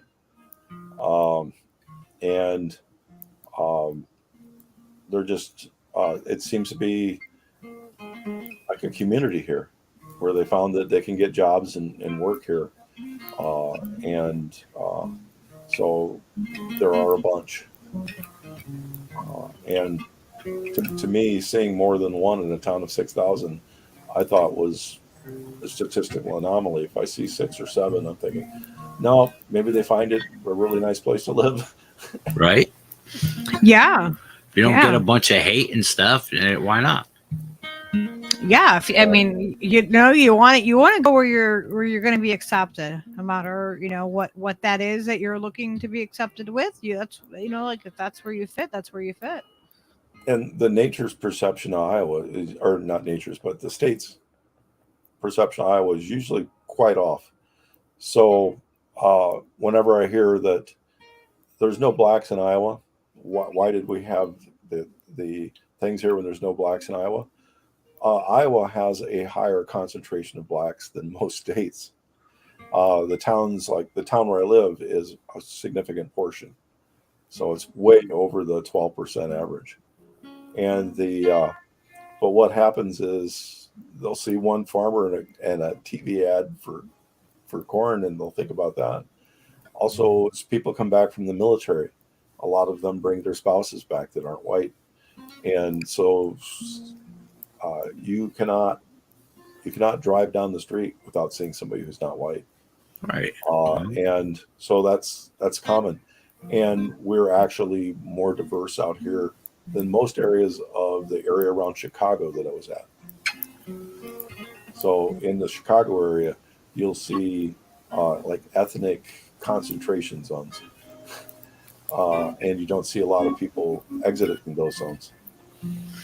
Yeah, like the neighborhood we're in, and we have a super diverse neighborhood. Like, I mean, oh my gosh, I would say, well, I'm not even, I'm, like, I don't know anybody who's 100% of any ethnicity. But yeah, like where we live, like I'm trying to think of like our row of apartments. I think we're like the most like light-skinned people that are here. Like the other families are all mixed, or we have Hispanic on one side. We have the families on the end down there. Yeah, they're South African. South African, and our other neighbor is Native American, and and like we have like There's a Puerto Rican lady across the street. yeah, we have like we have diversity in our neighborhood. Like I love that. I absolutely love it. I love like all the different culture, all the different food smells, all the different music, and like it's and everybody just gets along. We just all exist. Like we live here and that's it. Like like it's not a thing. Well, I think it was 5 years ago. Maybe so. I don't know the exact date, but people forget that a lot of the towns that make food, the workers are actually Mexican or one of the countries south of Mexico. Yep. And they decided to have a raid to go in and get the illegal aliens. And I'm using the terms that they used. So when they went in there, the kids got out of school, and there was like 900 families where the kids got out of school and their parents were taken away. They're gone. Yeah, I heard There was of that. no thought about what they were going to do with all the kids, because most of the kids were Americans. Ridiculous. And it's crazy because people forget, like, how much of the United States was Mexico? Yeah, that's the funniest thing is like, remember back when we just like took our troops and just marched over the line and said, this all belongs to us now? I just think of it as a line from Oklahoma to like Seattle was Mexico. Basically, yep. That's probably a pretty accurate line, at least traditionally. Think about that. Like they don't think about like how much of this land really was not like this. This is colonized land. Yeah, it was. There were parts of it that were sovereign when we decided it was going to be ours, But we never expanded our borders or. However, there is one part of Canada that wasn't settled until the Scandinavians settled it first. Yeah. And then the Indians took it away from them. So Now we have a problem of who's the colonizer. Well, you could be your own colonizer. Hell, there's plenty of colonies for everybody. No, but we just, as we go back in history, it gets harder and harder to get concrete information. Yes, it does. And after 1,000 years, we start losing a lot. After 2,000 years, we lose a lot. So many of the things that we know are fact, we don't know are really fact. And What do you think about the fact with like monolithic structures and how accurate those are designed, and how long it took us to even build a structure that's as tall as, you know, a pyramid? Yeah, I was just gonna ask, what do you think about the Also, pyramids yeah. in Antarctica? Like, I want- what is happening with Antarctica? I want to know. I haven't heard about pyramids in Antarctica yet. Yeah, Yeah, there are there's- pyramids up there that they've Down there. discovered, Yeah. and they're under the snow for the most part. But they've discovered them. They can see them up top on satellite imagery. They've seen these LiDAR. pyramids. Like, I'm like, what is happening? I want to pull. I never trusted that name, LIDAR. You know, like, it's lying to you. It's not telling you the truth. It's LIDAR, man, from the comic book. LiDAR's good. LiDAR's good. No, I like I can't LiDAR. fully trust it just on the name alone. It's not as evil as radar. But I love Radar from MASH. He was great with the thick glasses. Yeah. Well, anyway, a lot of it was ingenuity, stupidity. So what happened? We had a lot of knowledge until the Crusades. We had a fantastic library where information was exchanged.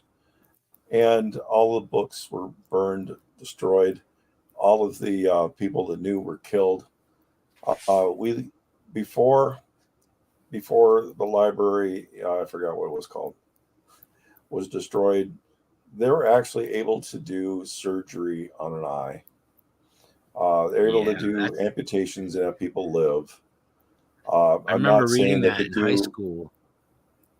That same thing about the eye, and how like certain hieroglyphics pointed to the fact that they understood basically down to molecular levels of what human anatomy and how our organs worked and how everything worked. Like, they had that stuff detailed and mapped. And if you know how to read it, you could read it, like Sumerian times, even, you know, before Egyptians. But when it comes to the cutting, a lot of the way that they cut the stuff was so ingenious. And we actually know how they're cut. But when anybody says anything on a news article that you see, they're usually quoting other sources that don't really know what's going on. So the method they used to cut the blocks was actually rope that they pissed on and they put sand on. And it sounds like, no, that can't be that accurate. But it really, really, really was. And there was other methods to cut things. And a lot of the methods that they did were probably designed and worked on and improved on over generations. You know, the Antikythera computer that existed before then, it was a mechanical device that was able to basically compensate for time for navigation. And these are all wonderful things that did not meet with the church that wanted to be able to molest children and collect money. Yeah.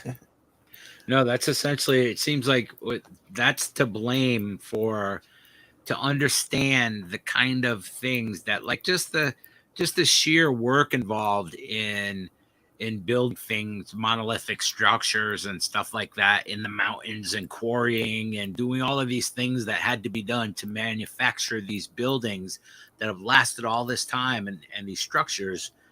It's astounding to think of how much time and work had to go into that, and how that information is just not readily available to everyone. You know what I mean? Like, why, you know, they have to just like eliminate all this amazing engineering knowledge from the ancient times. You know what I mean? That these people employed to build these structures. You know, I mean, it's like undeniable that they had advances that somehow were lost in between. Like, you know, if that's what it was, if it's the Inquisition times and the, you know, when they're burning all these books, if that's the reason, we don't know. Or we could look it up, because I just thought it's the Library of Alexandria, and it was before the Inquisition. it was. Yeah, long before. Yep. Yeah, that's a shame if you know, if to blame the fucking Pope. This too. Son of a bitch. Let's see. Chris Foster is here. It was burned down in 246 BC. 246, yeah. Is Way that right? No, early. no, that's not right. That's not right. That's when it was built.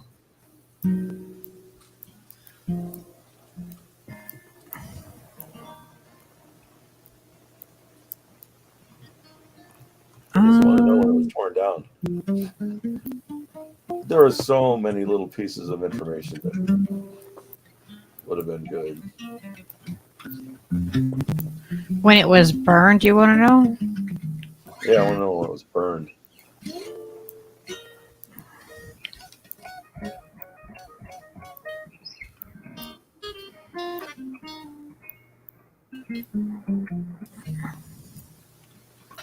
Let's see. Yeah. Archimedes invented the screw while he was studying at the Library of Alexandria. That's how important it was. Wow. And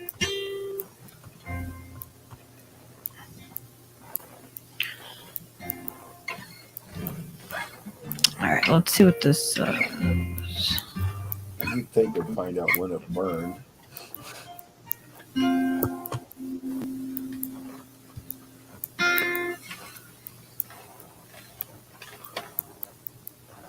Just knowing the architecture would have been cool. Yeah. 48 BCE is when it was burned. 48, yeah. Wow. And at least 12,000 years of technology was lost. Things involving optics, things involving building stuff. Just how the buildings were built back then. All Yeah. of that was lost. And so many stupid things. Well, I probably shouldn't be keeping you guys up till you're East Coasters. Yeah, we are East Coasters. We should play a song in the memory of the Library of Alexander. Yes, All and all the things we've forgotten. and Little said, just who used to live in the Grand Canyon, and we aren't allowed to see the remains. There's a lot to that is very upsetting to a lot of people. I want to know more about this. I didn't even know much about the people, not exactly the Grand Canyon, but the Pueblo people, the ones that lived in the walls. Mhm. Yeah. Wonderful society. Now it's believed that another group who were cannibals actually came and ate them all. Agro said Sam Squinches are real, and I'm gonna take his word for it. Oh, I gotta pull up the chat, I guess. Sam Squinch. Sam Squinches. Oh, Sam Squinches. A lot of factories in the United States, the temperature goes above 90 degrees. Usually for insurance purposes, they make a substance called squinch free. It's a really low cost alternative to Gatorade. Squinch. And almost had two really large companies in the United States go bankrupt because I was in a factory and somebody asked me if I wanted a squinch, and the two factories' lawyers just went Squinch. wild. It was made out of Yeti pee. That was the thing they didn't want you to know. That's what it tasted like. Sam Squinches. John Kemper Elixir. said military locked down portions of the canyon. Yeah, the military likes to lock down things all the time. All sorts of places and things. They're also not allowing photography in a lot of the areas that feed water to the Colorado River right now. Yeah, there's some squirreliness going on there. How do you think the storms that just passed in California that just like flooded everything, started filling up lakes that used to be lakes that, you know, like the biggest freshwater lake that was west of Oklahoma started filling back up, that they had emptied out in the 1800s to irrigate farmland. Yeah. Now, like, since it rained really, really, really hard, it's like kind of started to fill back in where there's all houses and stuff and things now. A lot of these areas, though, that water will be gone by July. Oh yeah, unless it keeps raining. Well, what happened was we didn't have the rain; it built let up. it go and break. And now a lot of the people are saying we don't have the stuff in place right now to handle the amount of vegetation that's going to grow. Oh yeah, because of all this excess water, all the seed stuff that's around there. That Yep. They're expecting explosive growth, a die-off, and then massive fires in the late summer. I would think so. All of those factors are going to come into play. Watch out under your foot. Yeah, 120 degrees in Alabama. I've actually been in Alabama factories. I had one factory that I would get sent down to look at if they had some problems, and I just felt like I was going to die when I was in an Alabama factory. They do not air condition. Well, they might now. I mean, I'm thinking back over 20 years ago. Probably not. But you'd go in there, and if you worked an hourly wage, you were considered worthy of air conditioning, and it was just horrifying. That's one of the reasons why they have to offer squinch. When the weather's hot, nothing hits like a squinch. Oh my gosh. Yeah, John, exactly. Our planet is alien. They won't even they don't let us know about anything. Yeah. There's lots of places you They're can't know about. like we are absolutely, you know, our entire everything is controlled and and you know, you can't go here. I mean, like, if as a citizen, you can't even go to Antarctica if you want to. You have to be you have to get a permit from one of the countries that are part of the treaty to go there. Like, you can't just be like, yeah, Well, I you're want to gonna piss go off there. the Sam Squanches if you just show up in Antarctica, man. That's where all the Yetis. I mean, from there's Atlantis, theories about aliens Atlanta, or whatever. that, you know, and Antarctica and like, Stop Cop there's City. all kinds of stuff. Yeah, stopping Cop City is a big deal. And actually, that reminds me, tomorrow night we are doing an extra podcast this week, and we're gonna have Renee Johnston on, and we're gonna talk about Cop City some more and the activism that she's doing, and really awesome. I'm really excited to have her on. I love having guests on. You guys are fun. I love it. It's great. So, Snork, before we let you go, what do you think about the idea or the notion that all of the civilization that we see is just part of our own cycle, and it's been cyclical over millennia. Like there's been many rises and falls of humanity. Oh yeah. Probably not to our level. You think? You don't think that anybody has come further and just been obliterated? The materials aren't there, but that doesn't mean they didn't come close. Right. And it also doesn't mean that that some of the materials that we see are actually other things that we didn't realize that could be used for other things or something. You know what I mean? Like we could be missing a lot of it. Well, That's a lot the way of the materials we can tell by, we're digging in the hole. We know that we're the first ones to dig into it. When we cut into a strata of rock, we can tell that nobody else has cut into that strata of rock. Yeah. And yeah, I could see how you'd be able to trace things. But I don't know. Every time it feels like every single time that people or man has an idea that it, kind of grasps fully and can explain, completely, there's something that tweaks the whole mess and shows how we don't know a fucking thing anyway. Yeah, just their ability to use knots. I mean, I believe there are constants that you can measure everything by, but also at the same time, there's that weird chaos thing that fucking messes everything up eventually, or at least some point. Well, I saw this theory about like somebody brought up that, the pyramids are probably just the very tip of something.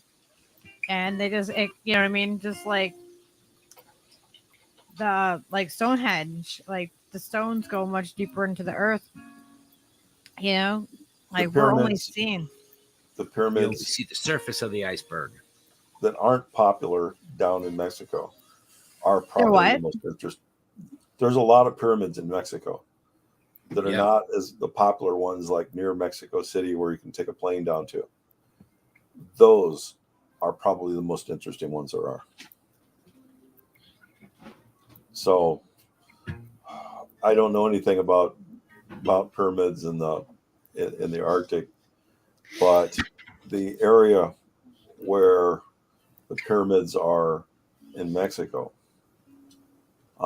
they would have had access to materials like iridium, where they could have made fantastic materials for cutting rocks and stuff. And we don't think about people of having access to that. They were in a splash zone of all types of materials. Right. And we don't know what people picked off the ground and decided to use. As far as I know, the first person that I ever heard of that used iridium to make a knife was probably in the 1800s.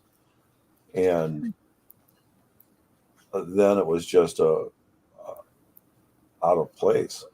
I don't remember if it ever was duplicated, but if that area where there was pyramids, which was in the splash zone for one of the big meteor falls, then they might have made all kinds of tools that we didn't think they even had. That's what I was thinking too, as well, that there might be things that, you know what I mean, just could become available to people, and therefore advance their, certain technologies and certain things that they could do, like way beyond what seemed on the surface to be their capacity. You know what I mean? And it seems like each time we're discovering more about these different monolithic things and different structures and different pyramids and different ancient things, seems to reveal more of it. Most of it, let's say the last group, so the group that was 12,000 years ago, fantastic technology level. When that ended, they did not appear to use large amounts of coal. They used coal that was burned wood or anything like that. So they weren't able to use metals the way that we were. And we don't have any evidence of them digging large coal pits. It really wasn't until the 1800s that we were able to just take stuff out and just scoop the top of a mountain out and bring out the coal. Yeah. Back before the 1900s, people were going in mines to go get the coal out. Right. Now the mines are surface mines that just rip off the top. That technology, if they've been used, we'd still see it. We can still see things called the Deccan traps. Yeah. And I mean, I have a horrible time when I see going into a store and I see all kinds of salt from, it's kind of pink salt. It's called Himalayan salt. Yeah. And I'm thinking, that's the salt they get off the floors in the mines out there that people have already peed on. That people what? I go to the next aisle and I see everything now has got sea salt on it. What's the flavoring in sea salt? Ocean. Whale piss. That's I'm like, funny. give me a cracker that doesn't have whale piss on it. Come on. Some whale pee. You got a little fish pee in this kelp tofu, man. Yeah. Oh my gosh. So a lot We're of people talking are about looking that, at how the giant blob of seaweed is showing up in Florida. Susie brought that up. This giant, what the hell was it? Sour grass or something? I forgot what she said. I know, and Joy, Savage Joy, she's down in Florida right now, and there's like, you know, she seems like she's doing fine from what I've seen on Twitter and everything.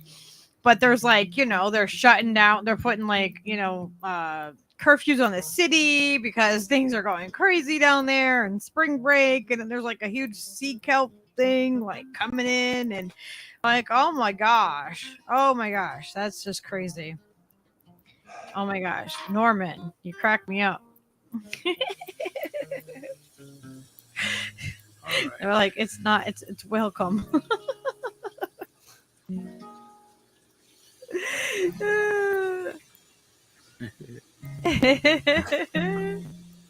You guys are sardines are another thing. You know, so a lot of people, like, you know, they see a bottle of water, they're immediately thinking, oh, it's got BPA in it. They don't have BPA in water bottles anymore. But and I'm more looking at, I look over at the table with all the organic foods, and I'm thinking whale pee, human pee. Whale pee. Oh, wait a second, what is that from? Oh no, don't make me think about that. That's funny. Yeah, I mean, it is. Well, I heard one today that I get grossed out easily. So somebody went to have breakfast with somebody else, and the milk tastes strange. When they got done eating their cereal, the mother came by, grabbed all of their bowls, and poured the milk that was left over back into the milk bottle and put it in the refrigerator. I couldn't hear that last part. What? They didn't waste the milk after having breakfast. Any milk that was left over from having their cereal, they'd pour it back in the milk bottle for tomorrow. Oh, what? Talk about some cross contamination. Oh, Yeah, I there's a lot of places where I don't want to go because I just get grossed out by what they eat. There's nothing wrong with what they eat. People grow up eating it, but I didn't. And I'm the same way. I'm like, wait a second, I'm not going to that place. They eat chicken feet. Yeah, sure, we have chickens around here, but I don't eat chicken feet. Probably doing my chicken McNuggets, but who knows? So, well, I should let you guys go. He's going to start getting his fingers tired on the music here pretty quick. All right. Steve, you're going to play us some music out? Let's do it.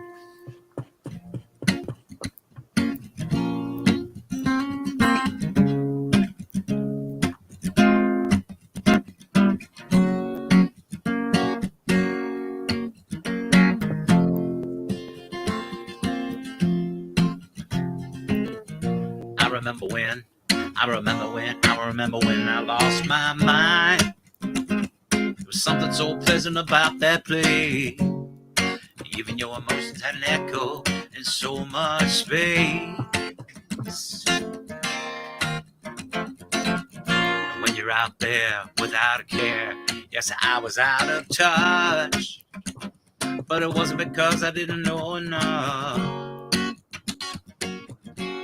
I just knew too much. Does that make me crazy? Does that make me crazy? Does that make me crazy? Probably.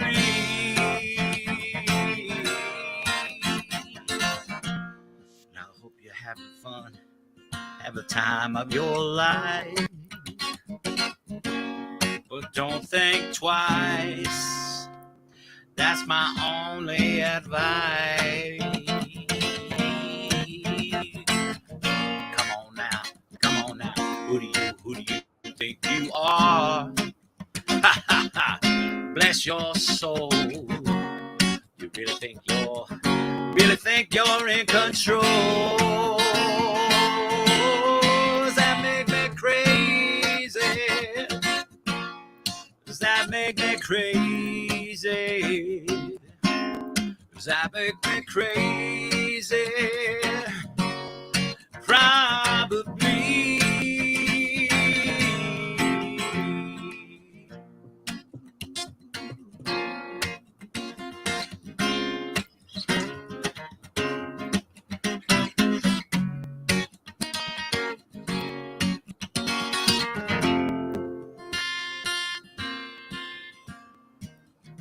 When you're out there, I was out of touch. But it wasn't because I didn't know enough. I just knew too much. Does that make me crazy? Does that make me crazy? Does that make me crazy? Probably. Definitely. All right, thank you guys. Oh, it won't let me like pop that. I'm happy to see y'all. Thank you very much for listening. So Ghost Art came in and told us something when you were singing. Ghost Art? I didn't even see the Ghost Arts. I know, I went past. Hold on, Ghost Art. Let's see. Oh. Biden has ordered airstrikes on Syria following a drone attack. Are you that fucking killed a kidding? U.S. Army contractor. Oh, that's so fucking. Yeah. What the It's hard fuck? to put up with the capabilities. What the fucking fuck? Oh, Lord. So Vegan brought us an update and said breaking a suspected Iranian-affiliated drone strike on northeast Syria killed a U.S. contractor and wounded 5 U.S. service members, the Pentagon says.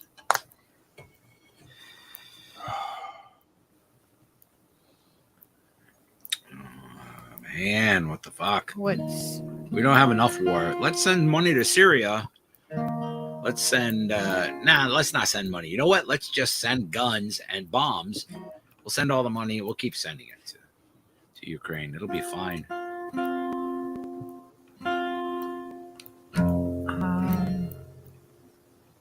We didn't get any speakers. If you're talking to us, I don't know. We didn't get any. Maybe you're talking to somebody else. Are you looking at getting new speakers? Are you looking at getting new speakers that are good for music? Nice. Lansing 1300 thingy. We're not like, we would love new speakers, but we're not in the market for them. Like, if there was a market for speakers and you could pay with song requests, I would be all over it, because I could use some speakers, like some self-powered little jammies that I could just take outside and point at people and stand on the corner and you got to listen to me now.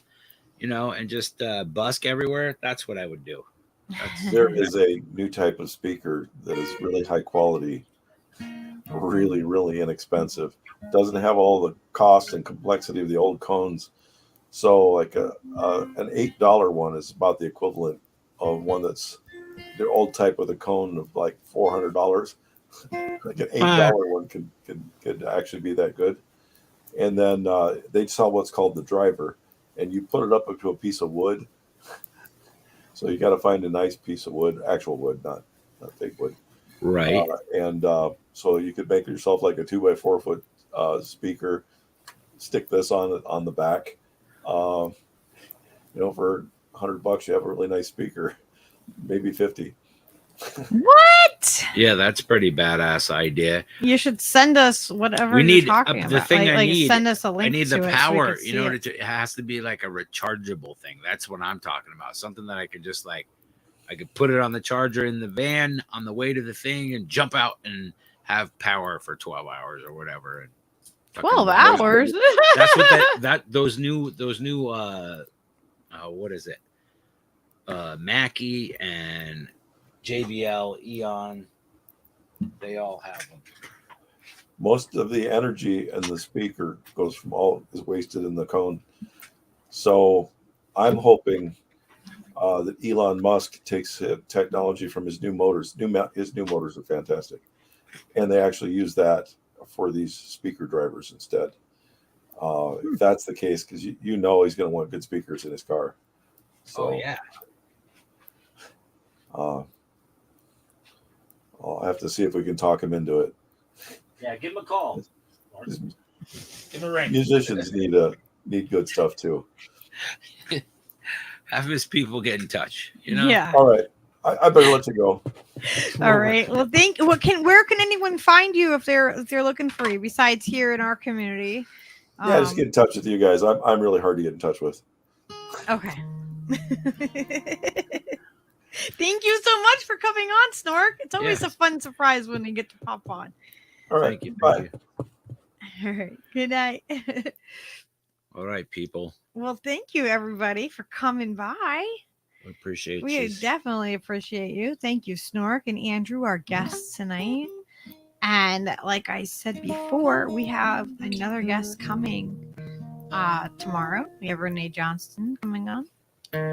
So really excited about that. This will be her first time on the show. Let me see. Maybe I can pull up and bring up the...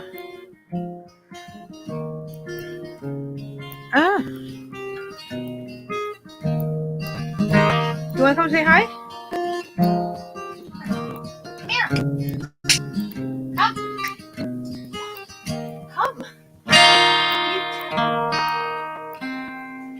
Stop being weird. You want to show everybody how cute you are?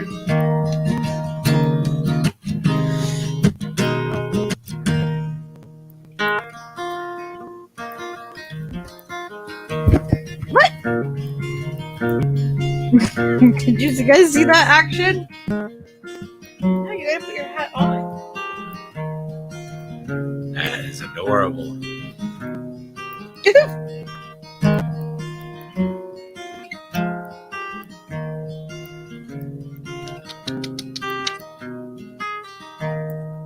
We're waiting for the sun and the song to be done.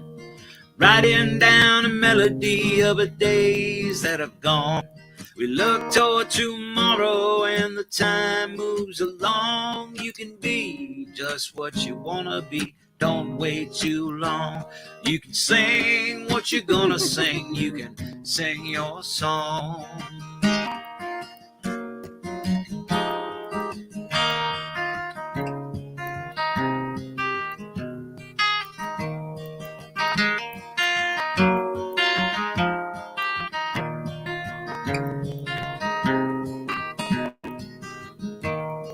We picture the places, remembering the faces. Time is effective, when will it erase us? This is the answer and the question it chases. Time makes us fools as we go through the paces. But don't let your memories find you all alone.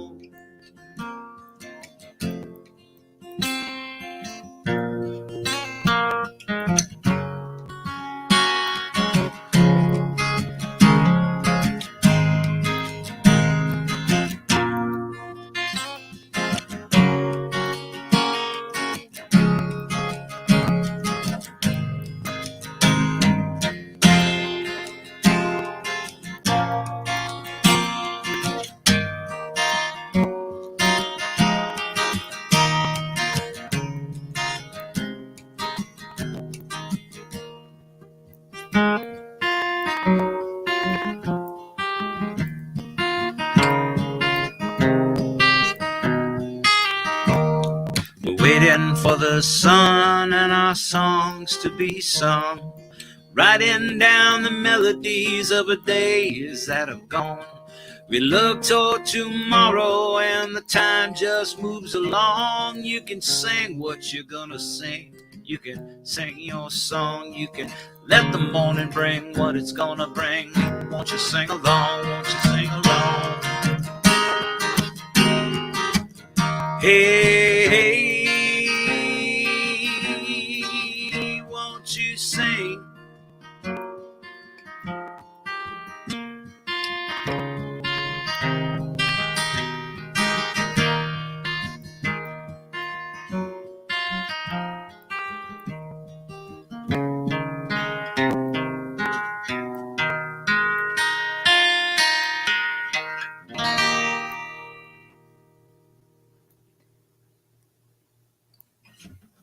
I'm trying to move this around. You guys see what I can? Is it showing up that I'm moving stuff? I see the thing. I don't know if it's showing me that it's moving anything. So I made it. Oh, you can create these different layouts too. Yeah, it's got different layouts. Layouts, man. I can make myself bigger or smaller. My other hat is an Archimedes screw hat. See how I can. See out of what? Is my thing moving? See that? No. Okay, so this is a custom layout. Is it showing up on the screen for you guys? I see your YouTube sharing the thing for tomorrow. Whoa, there is so many weird things on this. We're gonna have to okay, so there's But the nobody else layout. can see it, I don't think. Oh yeah, there you go. You could just change it now. Yeah, You made yourself I bigger. made and the thing that. smaller. I can make myself bigger. Yeah, you can make things behind you. It said. Yeah. Yeah. See how I did that though? Isn't that cool? I'm enjoying it. I think it's a great addition to So they changed the way that we can set up the StreamYard that we always use. So we're gonna have to learn how to kind of do this and everything. I like the pirate ship song too. Which one? There's a lot of those pirate ship songs. There's a big one on the TikTok. I don't know why it has a second person up here though. Is it showing you that or is it just showing me?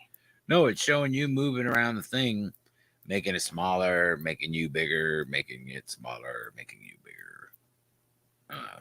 Those are the two moves I've seen so far. Okay, well, which is cool because then you could see more of the background and makes the layout different. And I like that because I can do different shit with that. Yeah. Yeah. Like using the backgrounds in the layout, using the backgrounds to say things like, share, and subscribe, and whatever, and fucking blah, blah, blah, whatever the fuck you want it to say. Leo is the boss. Whatever, and a little picture of Leo next to the little picture of Leo in the corner. Yeah, we're going to have to get used to this because, You know what I'm saying? this is so weird. So you can save these different layouts where I'm like in certain areas or whoa, Whoop. made it go away. I didn't make it. Why You is it? made it go away? I didn't make it You do have anything. banished it to the nether regions? I didn't do anything. I don't know what you mean you made it go away. See, oh look, see, I can make it where the screen is smaller, or I'm on top. Like Look at that. Domination. I don't See, know. I like that, having it behind you. That's groovy. You can do different shit. I could have my my chat on the screen. You could have your chat on the screen. You could do all kind of cool shit with the stream elements and the whatnots. Oh my gosh, this is like so crazy. It's so weird. There's all these different It's layouts. good to have options, you know. We didn't have any of these options before. No, we didn't. Happy Sprinky. Am I pronouncing that correctly? Okay, so yeah, there's like all these different layout things that we can do, and we can adjust them and do them. And I don't know how to do them all. Close. Thank you, Norman. It's like, Leo, you're sliding. You're sliding. Like you're really sliding back there, buddy. Mike looks like he's just whining us. Do you got a buzz? Been drinking, Mike? You feeling a little like three sheets to the wind. Oh, there he is. Bright-eyed Mike. Don't look at me like that, dude. Come on. But yeah, you guys should check out the show tomorrow night. We're gonna be doing and we're gonna be talking about Renee Johnson's her work that she's doing, the stuff that she's been doing. We're gonna talk more about Cop City. She knows more about that. And we covered that a little bit before, but okay. So we're gonna have to like figure out this whole layout thing and figure out how to do this and all this tomorrow. So we have that tomorrow, and then on Sunday, like we've been working behind the scenes on making a documentary. Can you share more than one thing at a time? I don't know. That's a thing to see. It If says, you can share different tabs. it says add item. Add an item then. Add camera slot. Well, No, not a camera slot. I don't know. I don't know how to do all this right now. All right. Well, you should share your screen when you're on the rumbles over there or whatever. Okay. Anyway. So we've been working on a documentary behind the scenes. Steve and I have, and we completed it. And you might have seen the trailer for it. It's gonna be releasing tomorrow afternoon. It's gonna be 4:20 Eastern Standard Time, right? Is that when 4:20 Eastern Standard Time on our Patreon? Our Patreon. Anybody who has a $5 or oh my gosh, or above membership, you guys get to see it first. Before the premiere. Yeah, before the premiere that is on Sunday. It is almost a 2-hour documentary. And it's to clarify the research that I've done about whether or not Scott Ritter is a predator. And there's a lot of controversy. A lot of people have really strong feelings about that. And so I just invite everybody to, to check it out on Rumble is where we're going to be streaming the full thing on Sunday. And we might pop in afterwards and talk and do a live stream. I'm not sure. It's a lot of information to digest. And there's a lot of links. There's a lot of information. And I source every bit of my research. So you can go through and, you can follow along at home. Yeah, you can go through and you can see exactly where I found the information, my sources, and everything that I found. It's not to cancel anybody. It's just to make sure, like, I just know that there's a lot of information out there that's not true about it, and there's things out there that are true about it. and I don't want anybody to be accused of something more or less than they did. Yeah. The onus is on that person, not you. Yeah, no, but it's just a clarifying documentary of the research that I did and that I spent months looking into, and so Steve and I put it together, and So we're Mr. and Mrs. Ken Burns now, ladies and gentlemen. So thank you very much for all playing along.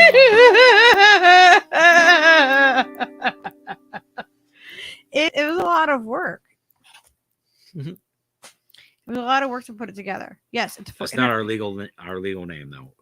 That is not our legal name. It is not. It's a pseudonym. Yes. For entertainment purposes only. For educational purposes only. Yeah, it's for educational purposes.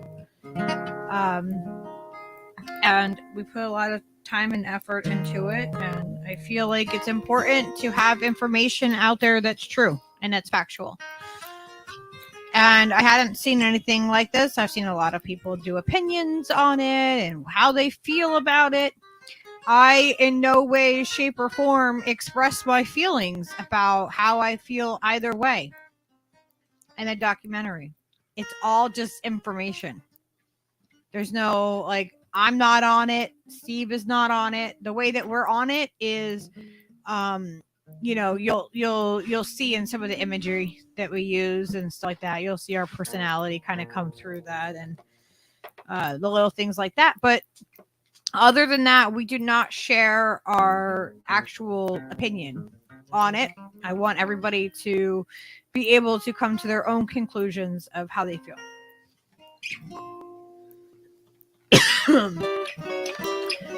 Basically, I was gaslit about the situation, which made me look into it more.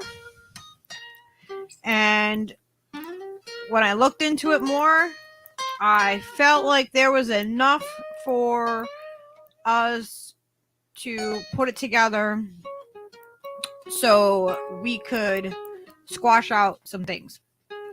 And some of its legal terms, and everything is publicly available information. And so it just is what it is.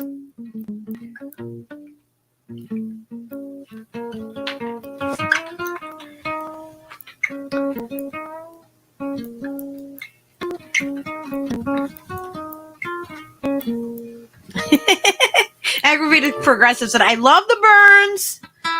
I couldn't help but rant. I've been driven crazier. Play some Odysee, Seer. You want to play us out with some music? Okay. Yeah. Let me see here. And please go over and hit that reminder bell for tomorrow night to watch tomorrow night's stream. And don't forget to hit the like button.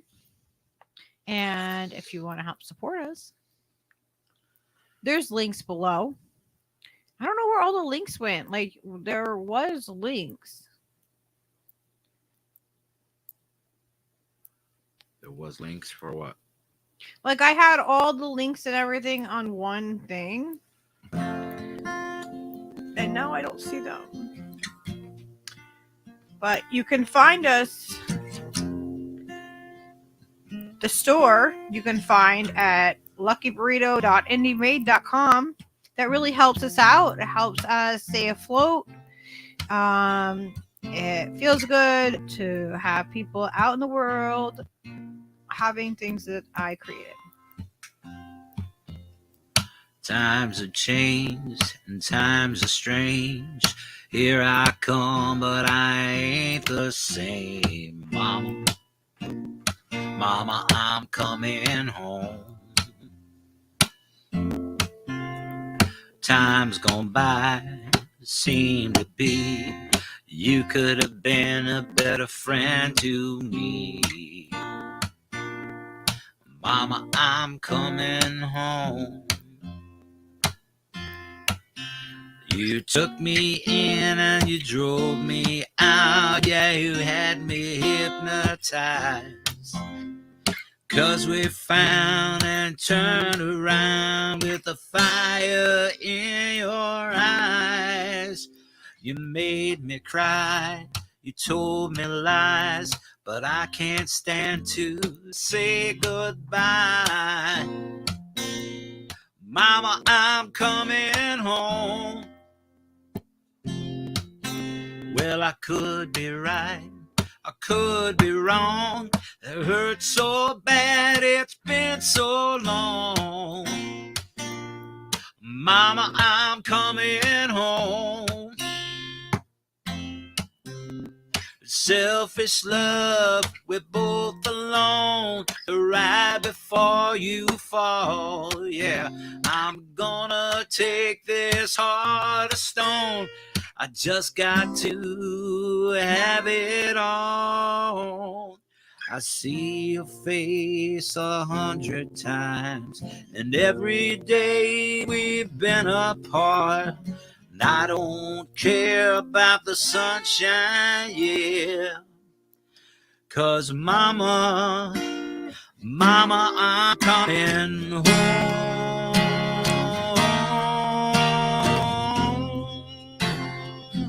I'm coming home.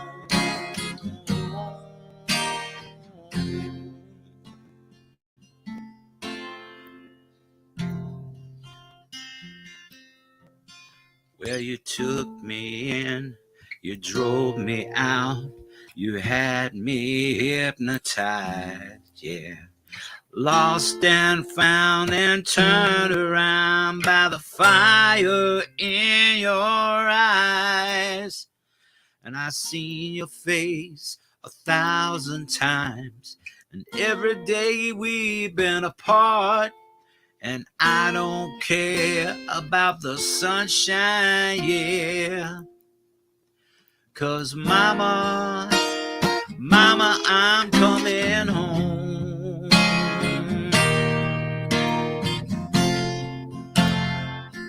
I'm coming home.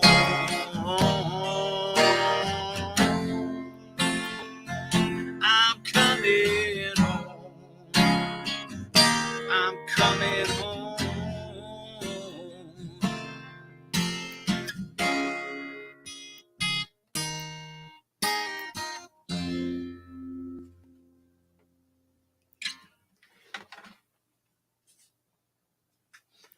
All right. Little Ozzy for you there. Oh, that's weird. by It, request. it made me like stay over here on the side because of the thing. Agro was singing along at home. Yay! Oh, I don't know how to fix this. Oh, see, now it's you weird. just go back to settings, go to settings, and then you There can you go. see all your different ones that you saved. They'll all be in a line, and then you can choose there. See? Boom. Yeah, I don't know. These different layout things are like, I don't know. I don't know how to do it. I don't know how.